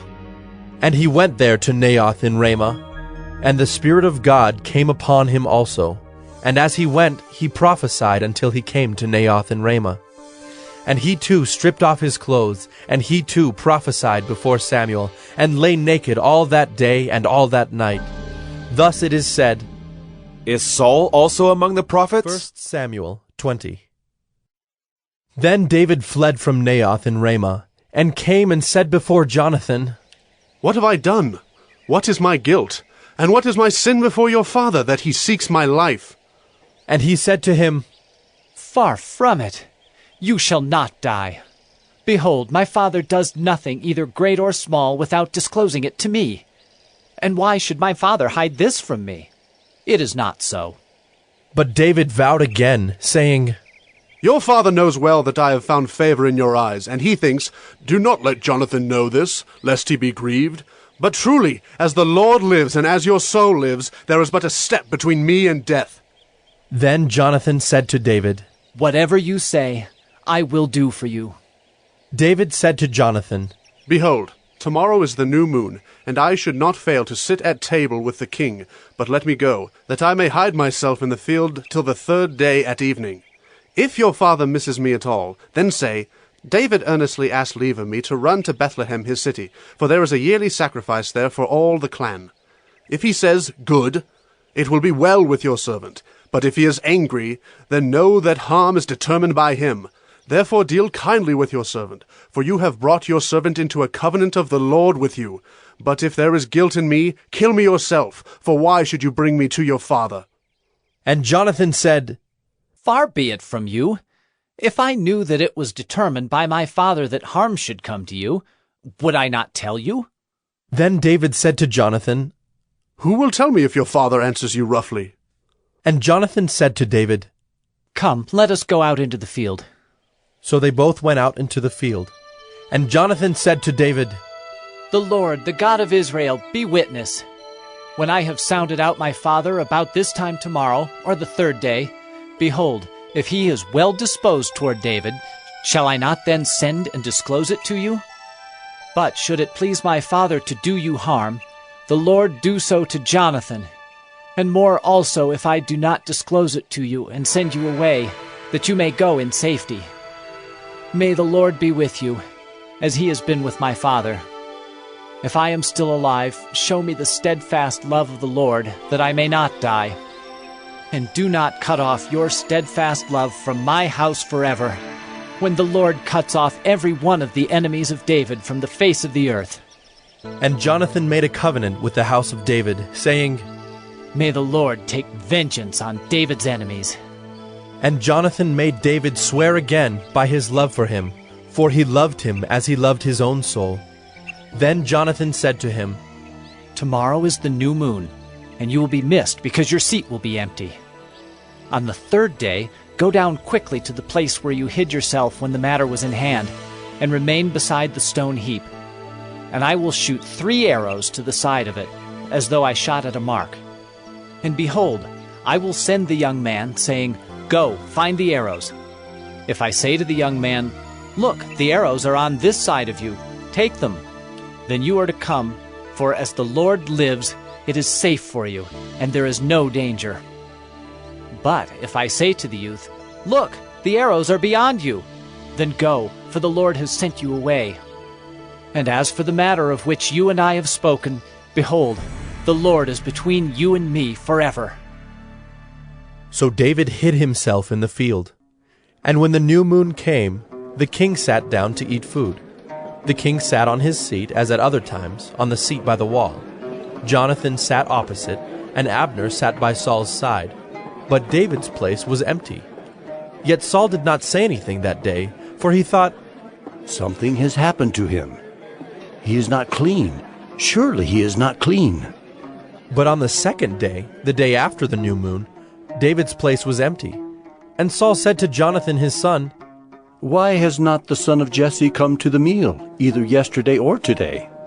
Jonathan answered Saul, David earnestly asked leave of me to go to Bethlehem. He said, Let me go, for our clan holds a sacrifice in the city, and my brother has commanded me to be there. So now if I have found favor in your eyes, let me get away and see my brothers. For this reason he has not come to the king's table. Then Saul's anger was kindled against Jonathan, and he said to him, You son of a perverse, rebellious woman, do I not know that you have chosen the son of Jesse to your own shame, and to the shame of your mother's nakedness? For as long as the son of Jesse lives on the earth, neither you nor your kingdom shall be established. Therefore send and bring him to me, for he shall surely die." Then Jonathan answered Saul his father, "Why should he be put to death? What has he done?" But Saul hurled his spear at him to strike him. So Jonathan knew that his father was determined to put David to death. And Jonathan rose from the table in fierce anger and ate no food the second day of the month, for he was grieved for David, because his father had disgraced him. In the morning Jonathan went out into the field to the appointment with David, and with him a little boy. And he said to his boy, "Run and find the arrows that I shoot." As the boy ran, he shot an arrow beyond him.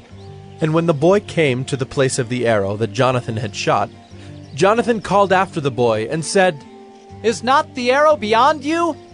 And Jonathan called after the boy, "Hurry! Be quick! Do not stay!" So Jonathan's boy gathered up the arrows and came to his master. But the boy knew nothing. Only Jonathan and David knew the matter. And Jonathan gave his weapons to his boy, and said to him, "Go and carry them to the city." And as soon as the boy had gone, David rose from beside the stone heap, and fell on his face to the ground, and bowed 3 times. And they kissed one another and wept with one another, David weeping the most. Then Jonathan said to David, "Go in peace, because we have sworn both of us in the name of the Lord, saying, 'The Lord shall be between me and you, and between my offspring and your offspring, forever.'"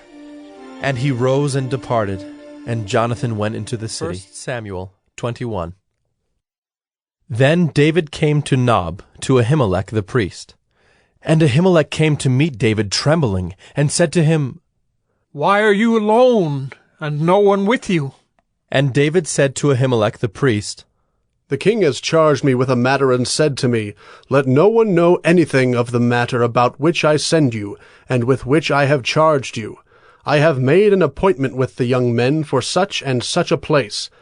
Now then, what do you have on hand? Give me 5 loaves of bread, or whatever is here." And the priest answered David, "I have no common bread on hand, but there is holy bread, if the young men have kept themselves from women." And David answered the priest, "Truly women have been kept from us as always when I go on an expedition. The vessels of the young men are holy even when it is an ordinary journey. How much more today will their vessels be holy?" So the priest gave him the holy bread, for there was no bread there but the bread of the presence, which is removed from before the Lord, to be replaced by hot bread on the day it is taken away. Now a certain man of the servants of Saul was there that day, detained before the Lord. His name was Doeg the Edomite, the chief of Saul's herdsmen. Then David said to Ahimelech, "Then have you not here a spear or a sword at hand? For I have brought neither my sword nor my weapons with me, because the king's business required haste." And the priest said, "The sword of Goliath the Philistine, whom you struck down in the valley of Elah, behold, it is here wrapped in a cloth behind the ephod. If you will take that, take it, for there is none but that here." And David said, "There is none like that. Give it to me." And David rose and fled that day from Saul, and went to Achish, the king of Gath. And the servants of Achish said to him, "Is not this David the king of the land? Did they not sing to one another of him in dances? Saul has struck down his thousands, and David his 10,000s.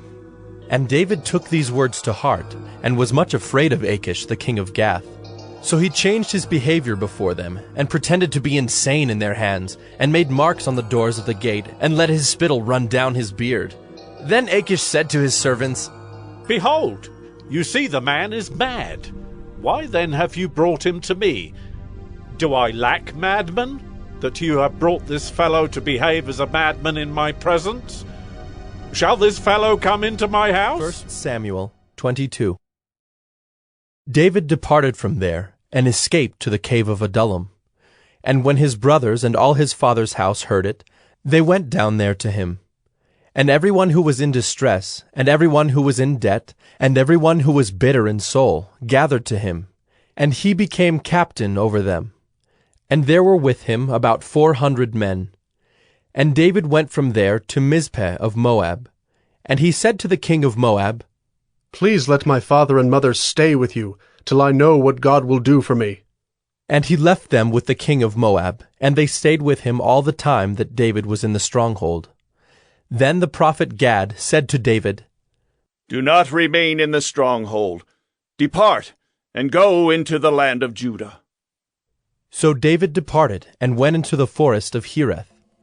Now Saul heard that David was discovered, and the men who were with him. Saul was sitting at Gibeah, under the tamarisk tree on the height, with his spear in his hand, and all his servants were standing about him. And Saul said to his servants who stood about him, Hear now, people of Benjamin. Will the son of Jesse give every one of you fields and vineyards? Will he make you all commanders of thousands and commanders of hundreds, that all of you have conspired against me? No one discloses to me when my son makes a covenant with the son of Jesse. None of you is sorry for me, or discloses to me that my son has stirred up my servant against me to lie in wait as at this day. Then answered Doeg the Edomite, who stood by the servants of Saul, I saw the son of Jesse come into Nob to Ahimelech, the son of Ahitub, and he inquired of the Lord for him, and gave him provisions, and gave him the sword of Goliath the Philistine. Then the king sent to summon Ahimelech the priest, the son of Ahitub, and all his father's house, the priests who were at Nob, and all of them came to the king. And Saul said, Hear now, son of Ahitub. And he answered, Here I am, my lord. And Saul said to him, Why have you conspired against me, you and the son of Jesse, in that you have given him bread and a sword, and have inquired of God for him, so that he is risen against me to lie in wait, as at this day? Then Ahimelech answered the king, And who among all your servants is so faithful as David, who is the king's son-in-law, and captain over your bodyguard, and honored in your house? Is today the first time that I have inquired of God for him? No. Let not the king impute anything to his servant, or to all the house of my father, for your servant has known nothing of all this, much or little. And the king said, You shall surely die, Ahimelech, you and all your father's house. And the king said to the guard who stood about him, Turn and kill the priests of the Lord, because their hand also is with David, and they knew that he fled and did not disclose it to me. But the servants of the king would not put out their hand to strike the priests of the Lord. Then the king said to Doeg, You, turn and strike the priests. And Doeg the Edomite turned and struck down the priests, and he killed on that day 85 persons who wore the linen ephod. And Nob, the city of the priests, he put to the sword, both man and woman, child and infant, ox, donkey, and sheep he put to the sword. But one of the sons of Ahimelech, the son of Ahitub, named Abiathar, escaped and fled after David. And Abiathar told David that Saul had killed the priests of the Lord. And David said to Abiathar, I knew on that day, when Doeg the Edomite was there, that he would surely tell Saul, I have occasioned the death of all the persons of your father's house. Stay with me, do not be afraid, for he who seeks my life seeks your life. With me you shall be in safekeeping. 1 Samuel 23. Now they told David, Behold, the Philistines are fighting against Keilah and are robbing the threshing floors. Therefore David inquired of the Lord, Shall I go and attack these Philistines? And the Lord said to David, Go and attack the Philistines and save Keilah. But David's men said to him, Behold, we are afraid here in Judah. How much more then if we go to Keilah against the armies of the Philistines? Then David inquired of the Lord again, and the Lord answered him, Arise, go down to Keilah, for I will give the Philistines into your hand. And David and his men went to Keilah, and fought with the Philistines, and brought away their livestock, and struck them with a great blow. So David saved the inhabitants of Keilah. When Abiathar, the son of Ahimelech, had fled to David to Keilah, he had come down with an ephod in his hand. Now it was told Saul that David had come to Keilah, and Saul said, God has given him into my hand, for he has shut himself in by entering a town that has gates and bars. And Saul summoned all the people to war, to go down to Keilah, to besiege David and his men. David knew that Saul was plotting harm against him, and he said to Abiathar the priest, Bring the ephod here. Then said David, O Lord, the God of Israel, your servant has surely heard that Saul seeks to come to Keilah to destroy the city on my account. Will the men of Keilah surrender me into his hand? Will Saul come down, as your servant has heard? O Lord, the God of Israel, please tell your servant. And the Lord said, He will come down. Then David said, Will the men of Keilah surrender me and my men into the hand of Saul? And the Lord said, They will surrender you. Then David and his men, who were about 600, arose and departed from Keilah, and they went wherever they could go. When Saul was told that David had escaped from Keilah, he gave up the expedition. And David remained in the strongholds in the wilderness, in the hill country of the wilderness of Ziph. And Saul sought him every day, but God did not give him into his hand. David saw that Saul had come out to seek his life. David was in the wilderness of Ziph at Horesh, and Jonathan, Saul's son, rose and went to David at Horesh, and strengthened his hand in God. And he said to him, Do not fear, for the hand of Saul my father shall not find you. You shall be king over Israel, and I shall be next to you. Saul my father also knows this. And the two of them made a covenant before the Lord. David remained at Horesh, and Jonathan went home. Then the Ziphites went up to Saul at Gibeah, saying, Is not David hiding among us in the strongholds at Horesh, on the hill of Hakeilah, which is south of Jeshimon? Now come down, O king, according to all your heart's desire to come down, and our part shall be to surrender him into the king's hand. And Saul said, May you be blessed by the Lord, for you have had compassion on me. Go, make yet more sure.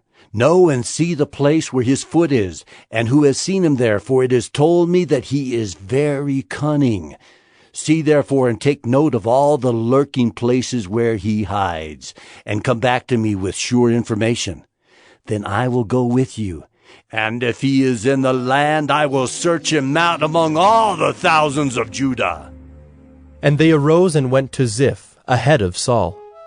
Now David and his men were in the wilderness of Maon, in the Arabah to the south of Jeshimon.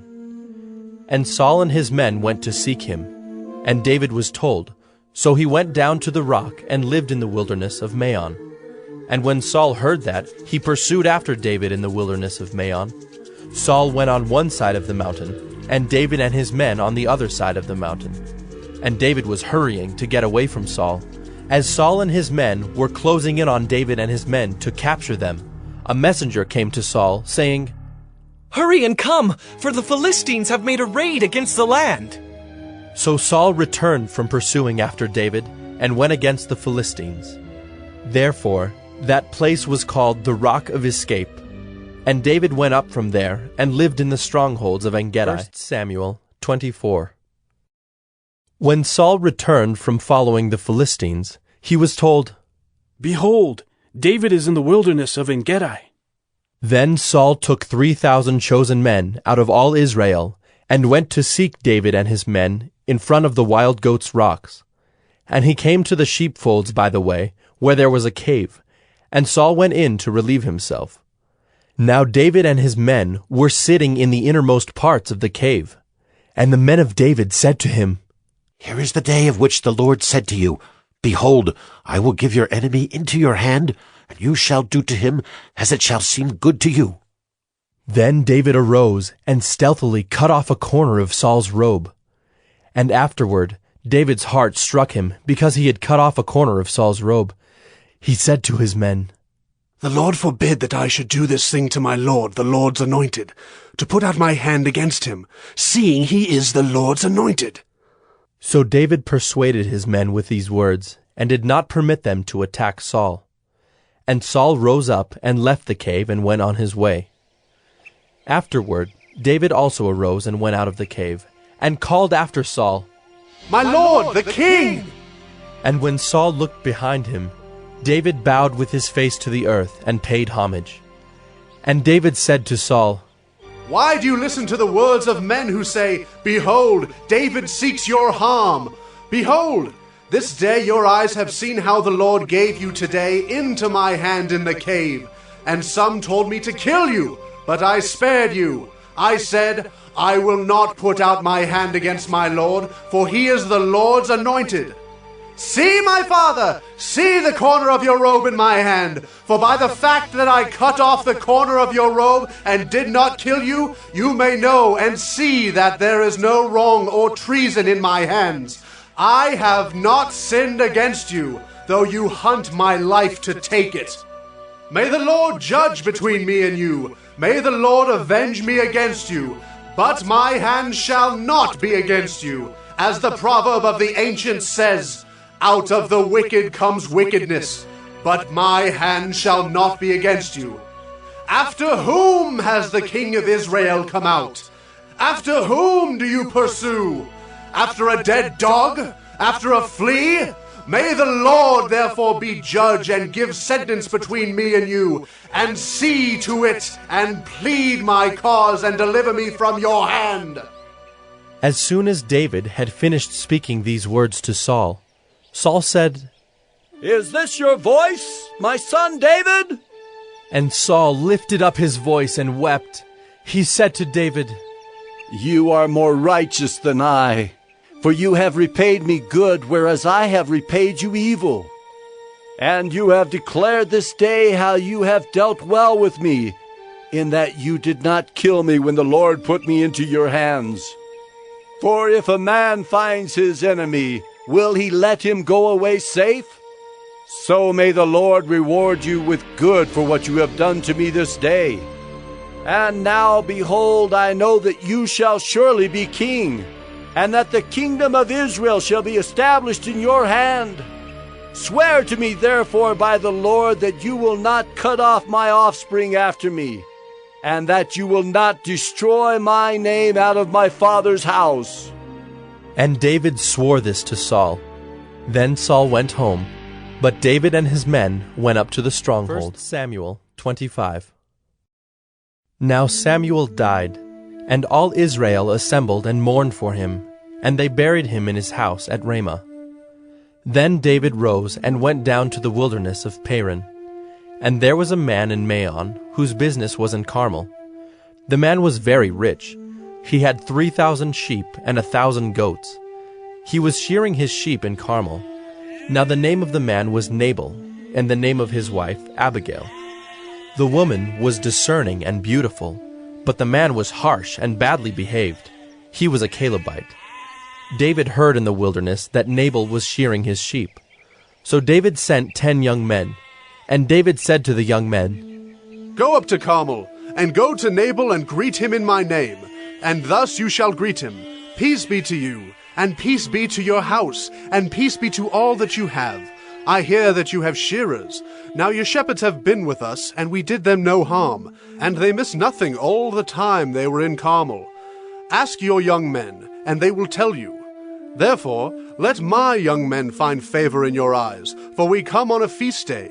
Please, give whatever you have at hand to your servants and to your son David. When David's young men came, they said all this to Nabal in the name of David, and then they waited. And Nabal answered David's servants, Who is David? Who is the son of Jesse? There are many servants these days who are breaking away from their masters. Shall I take my bread and my water and my meat that I have killed for my shearers and give it to men who come from I do not know where? So David's young men turned away and came back and told him all this. And David said to his men, Every man strap on his sword. And every man of them strapped on his sword. David also strapped on his sword. And about 400 men went up after David, while 200 remained with the baggage. But one of the young men told Abigail, Nabal's wife, Behold, David sent messengers out of the wilderness to greet our master, and he railed at them. Yet the men were very good to us, and we suffered no harm, and we did not miss anything when we were in the fields, as long as we went with them. They were a wall to us both by night and by day, all the while we were with them keeping the sheep. Now therefore know this, and consider what you should do, for harm is determined against our master and against all his house, and he is such a worthless man that one cannot speak to him. Then Abigail made haste, and took 200 loaves, and 2 skins of wine, and 5 sheep already prepared, and 5 seahs of parched grain, and 100 clusters of raisins, and 200 cakes of figs, and laid them on donkeys. And she said to her young men, Go on before me. Behold, I come after you. But she did not tell her husband Nabal. And as she rode on the donkey, and came down under cover of the mountain, behold, David and his men came down toward her, and she met them. Now David had said, Surely in vain have I guarded all that this fellow has in the wilderness, so that nothing was missed of all that belonged to him, and he has returned me evil for good. God do so to the enemies of David, and more also, if by morning I leave so much as one male of all who belong to him. When Abigail saw David, she hurried and got down from the donkey, and fell before David on her face, and bowed to the ground.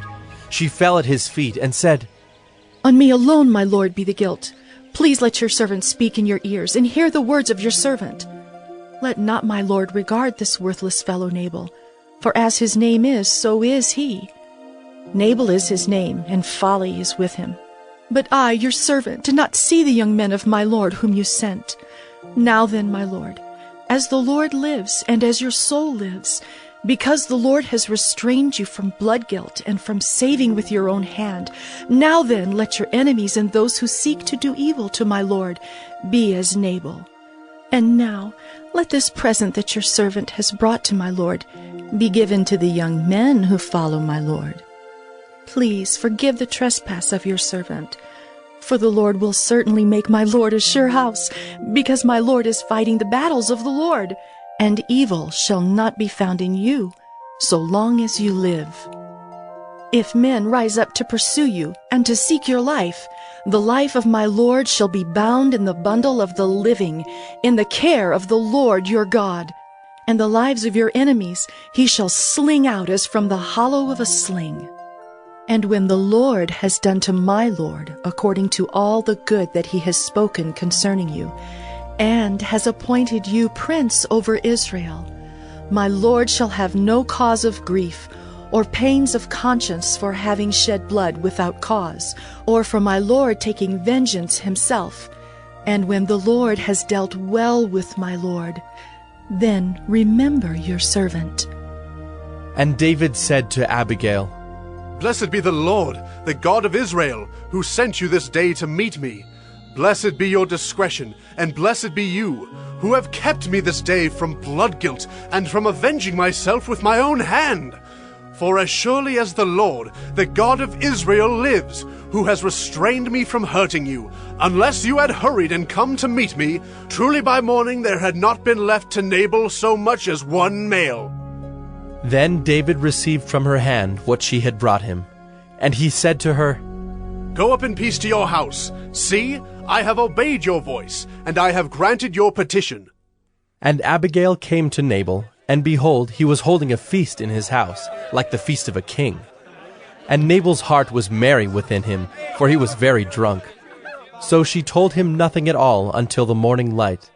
In the morning, when the wine had gone out of Nabal, his wife told him these things, and his heart died within him, and he became as a stone. And about 10 days later the Lord struck Nabal, and he died. When David heard that Nabal was dead, he said, Blessed be the Lord who has avenged the insult I received at the hand of Nabal, and has kept back his servant from wrongdoing. The Lord has returned the evil of Nabal on his own head. Then David sent and spoke to Abigail to take her as his wife. When the servants of David came to Abigail at Carmel, they said to her, David has sent us to you to take you to him as his wife. And she rose and bowed with her face to the ground and said, Behold, your handmaid is a servant to wash the feet of the servants of my Lord. And Abigail hurried and rose and mounted a donkey, and her 5 young women attended her. She followed the messengers of David and became his wife. David also took Ahinoam of Jezreel, and both of them became his wives. Saul had given Michal his daughter, David's wife, to Paltai the son of Laish, who was of Galilee. 1 Samuel 26. Then the Ziphites came to Saul at Gibeah, saying, Is not David hiding himself on the hill of Hachilah, which is on the east of Jeshimon? So Saul arose and went down to the wilderness of Ziph, with 3,000 chosen men of Israel, to seek David in the wilderness of Ziph. And Saul encamped on the hill of Hachilah, which is beside the road on the east of Jeshimon. But David remained in the wilderness. When he saw that Saul came after him into the wilderness, David sent out spies and learned that Saul had come. Then David rose and came to the place where Saul had encamped. And David saw the place where Saul lay, with Abner the son of Ner, the commander of his army. Saul was lying within the encampment, while the army was encamped around him. Then David said to Ahimelech the Hittite, and to Joab's brother Abishai, the son of Zeruiah, Who will go down with me into the camp to Saul? And Abishai said, I will go down with you. So David and Abishai went to the army by night. And there lay Saul sleeping within the encampment, with his spear stuck in the ground at his head, and Abner and the army lay around him. Then said Abishai to David, God has given your enemy into your hand this day. Now please let me pin him to the earth with one stroke of the spear, and I will not strike him twice.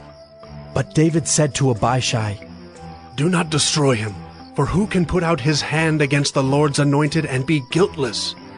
And David said, As the Lord lives, the Lord will strike him, or his day will come to die, or he will go down into battle and perish.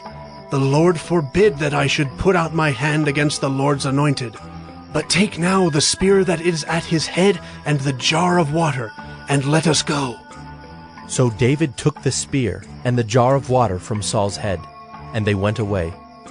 No man saw it or knew it, nor did any awake, for they were all asleep, because a deep sleep from the Lord had fallen upon them. Then David went over to the other side, and stood far off on the top of the hill, with a great space between them. And David called to the army, and to Abner the son of Ner, saying, Will you not answer, Abner? Then Abner answered, Who are you who calls to the king? And David said to Abner, Are you not a man? Who is like you in Israel? Why then have you not kept watch over your lord the king? For one of the people came in to destroy the king your lord. This thing that you have done is not good. As the Lord lives, you deserve to die, because you have not kept watch over your lord, the Lord's anointed. And now see where the king's spear is, and the jar of water that was at his head? Saul recognized David's voice, and said, Is this your voice, my son David? And David said, It is my voice, my lord, O king. And he said, Why does my lord pursue after his servant? For what have I done? What evil is on my hands? Now therefore let my lord the king hear the words of his servant. If it is the Lord who has stirred you up against me, may he accept an offering. But if it is men, may they be cursed before the Lord. For they have driven me out this day, that I should have no share in the heritage of the Lord, saying, Go serve other gods. Now therefore, let not my blood fall to the earth away from the presence of the Lord, for the king of Israel has come out to seek a single flea, like one who hunts a partridge in the mountains. Then Saul said, I have sinned. Return, my son David, For I will no more do you harm, because my life was precious in your eyes this day.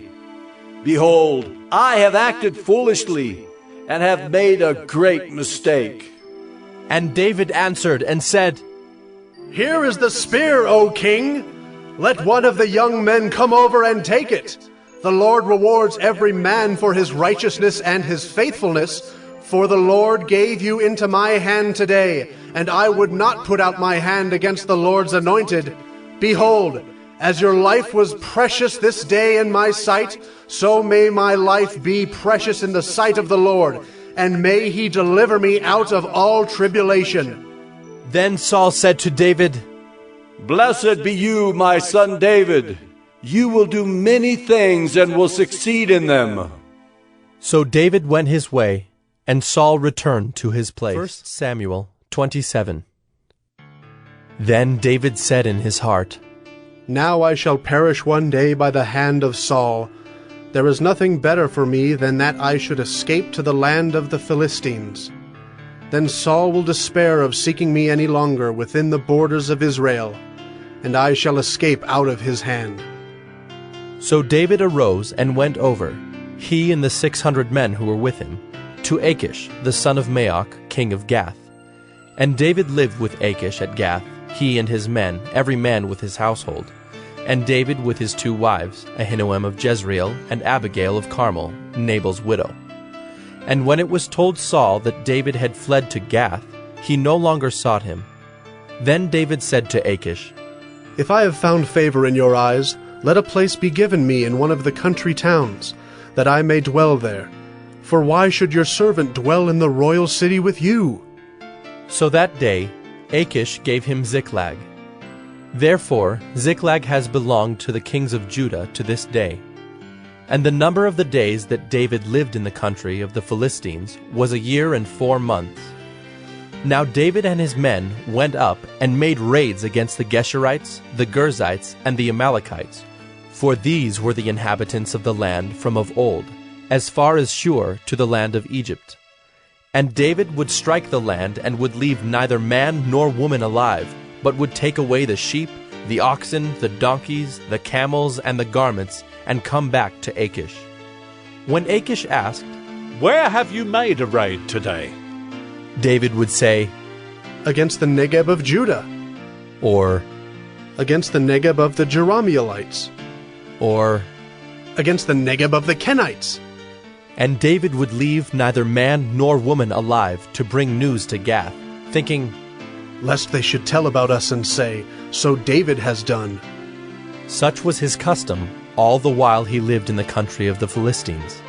And Achish trusted David, thinking, He has made himself an utter stench to his people Israel. Therefore he shall always be my servant. 1 Samuel 28. In those days the Philistines gathered their forces for war to fight against Israel. And Achish said to David, Understand that you and your men are to go out with me in the army. David said to Achish, Very well, you shall know what your servant can do. And Achish said to David, Very well, I will make you my bodyguard for life. Now Samuel had died, and all Israel had mourned for him and buried him in Ramah, his own city. And Saul had put the mediums and the necromancers out of the land. The Philistines assembled and came and encamped at Shunem. And Saul gathered all Israel, and they encamped at Gilboa. When Saul saw the army of the Philistines, he was afraid, and his heart trembled greatly. And when Saul inquired of the Lord did not answer him, either by dreams, or by Urim, or by prophets. Then Saul said to his servants, Seek out for me a woman who is a medium, that I may go to her and inquire of her. And his servants said to him, Behold, there is a medium at Endor. So Saul disguised himself, and put on other garments, and went, he and 2 men with him. And they came to the woman by night. And he said, Divine for me by a spirit, and bring up for me whomever I shall name to you. The woman said to him, Surely you know what Saul has done, how he has cut off the mediums and the necromancers from the land. Why then are you laying a trap for my life to bring about my death? But Saul swore to her by the Lord, As the Lord lives, no punishment shall come upon you for this thing. Then the woman said, Whom shall I bring up for you? He said, Bring up Samuel for me. When the woman saw Samuel, she cried out with a loud voice, and the woman said to Saul, Why have you deceived me? You are Saul. The king said to her, Do not be afraid. What do you see? And the woman said to Saul, I see a god coming up out of the earth. He said to her, What is his appearance? And she said, An old man is coming up, and he is wrapped in a robe. And Saul knew that it was Samuel, and he bowed with his face to the ground and paid homage. Then Samuel said to Saul, Why have you disturbed me by bringing me up? Saul answered, I am in great distress, for the Philistines are warring against me, and God has turned away from me and answers me no more, either by prophets or by dreams. Therefore I have summoned you to tell me what I shall do. And Samuel said, Why then do you ask me, since the Lord has turned from you and become your enemy? The Lord has done to you as he spoke by me, for the Lord has torn the kingdom out of your hand and given it to your neighbor David, because you did not obey the voice of the Lord and did not carry out his fierce wrath against Amalek. Therefore the Lord has done this thing to you this day. Moreover, the Lord will give Israel also with you into the hand of the Philistines. And tomorrow you and your sons shall be with me. The Lord will give the army of Israel also into the hand of the Philistines. Then Saul fell at once, full length on the ground, filled with fear because of the words of Samuel. And there was no strength in him, for he had eaten nothing all day and all night. And the woman came to Saul, and when she saw that he was terrified, she said to him, Behold, your servant has obeyed you. I have taken my life in my hand and have listened to what you have said to me. Now, therefore, you also obey your servant. Let me set a morsel of bread before you, and eat, that you may have strength when you go on your way. He refused and said, I will not eat. But his servants, together with the woman, urged him, and he listened to their words. So he arose from the earth and sat on the bed. Now the woman had a fattened calf in the house, and she quickly killed it. And she took flour and kneaded it, and baked unleavened bread of it. And she put it before Saul and his servants, and they ate. Then they rose and went away that night. 1 Samuel 29.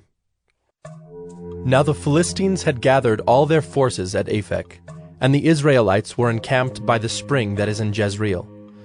As the lords of the Philistines were passing on by hundreds and by thousands, and David and his men were passing on in the rear with Achish, the commanders of the Philistines said, What are these Hebrews doing here? And Achish said to the commanders of the Philistines, Is this not David, the servant of Saul, king of Israel, who has been with me now for days and years? And since he deserted to me, I have found no fault in him to this day. But the commanders of the Philistines were angry with him, and the commanders of the Philistines said to him, Send the man back, that he may return to the place to which you have assigned him. He shall not go down with us to battle, lest in the battle he become an adversary to us. For how could this fellow reconcile himself to his lord? Would it not be with the heads of the men here?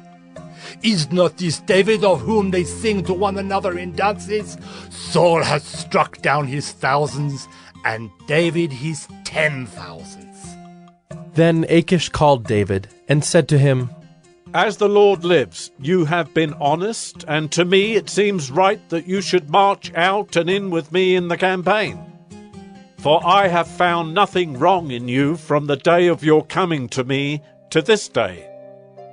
Nevertheless, the lords do not approve of you. So go back now and go peaceably, that you may not displease the lords of the Philistines. And David said to Achish, But what have I done? What have you found in your servant from the day I entered your service until now, that I may not go and fight against the enemies of my lord the king? And Achish answered David and said, I know that you are as blameless in my sight as an angel of God. Nevertheless, the commanders of the Philistines have said, He shall not go up with us to the battle. Now then, rise early in the morning with the servants of your Lord who came with you, and start early in the morning, and depart as soon as you have light. So David set out with his men early in the morning to return to the land of the Philistines. But the Philistines went up to Jezreel. 1 Samuel 30. Now when David and his men came to Ziklag on the third day, the Amalekites had made a raid against the Negeb and against Ziklag. They had overcome Ziklag and burned it with fire, and taken captive the women and all who were in it, both small and great. They killed no one, but carried them off and went their way. And when David and his men came to the city, they found it burned with fire, and their wives and sons and daughters taken captive. Then David and the people who were with him raised their voices and wept until they had no more strength to weep. David's 2 wives also had been taken captive, Ahinoam of Jezreel, and Abigail, the widow of Nabal of Carmel. And David was greatly distressed, for the people spoke of stoning him, because all the people were bitter in soul, each for his sons and daughters. But David strengthened himself in the Lord his God. And David said to Abiathar the priest, the son of Ahimelech, Bring me the ephod. So Abiathar brought the ephod to David. And David inquired of the Lord, Shall I pursue after this band? Shall I overtake them? He answered him, Pursue, for you shall surely overtake and shall surely rescue. So David set out, and the 600 men who were with him, and they came to the brook Besor, where those who were left behind stayed. But David pursued, he and 400 men. 200 stayed behind, who were too exhausted to cross the brook Besor. They found an Egyptian in the open country, and brought him to David. And they gave him bread, and he ate. They gave him water to drink, and they gave him a piece of a cake of figs, and 2 clusters of raisins. And when he had eaten, his spirit revived, for he had not eaten bread or drunk water for 3 days and 3 nights. And David said to him, To whom do you belong, and where are you from? He said, I am a young man of Egypt, servant to an Amalekite, and my master left me behind, because I fell sick 3 days ago. We had made a raid against the Negeb of the Kerethites, and against that which belongs to Judah, and against the Negeb of Caleb, and we burned Ziklag with fire. And David said to him, Will you take me down to this band? And he said, Swear to me by God that you will not kill me, or deliver me into the hands of my master, and I will take you down to this band. And when he had taken him down, behold, they were spread abroad over all the land, eating and drinking and dancing, because of all the great spoil they had taken from the land of the Philistines and from the land of Judah. And David struck them down from twilight until the evening of the next day, and not a man of them escaped, except 400 young men, who mounted camels and fled. David recovered all that the Amalekites had taken, and David rescued his 2 wives. Nothing was missing, whether small or great, sons or daughters, spoil or anything that had been taken. David brought back all. David also captured all the flocks and herds, and the people drove the livestock before him, and said, This is David's spoil. Then David came to the 200 men who had been too exhausted to follow David, and who had been left at the brook Besor. And they went out to meet David and to meet the people who were with him. And when David came near to the people, he greeted them.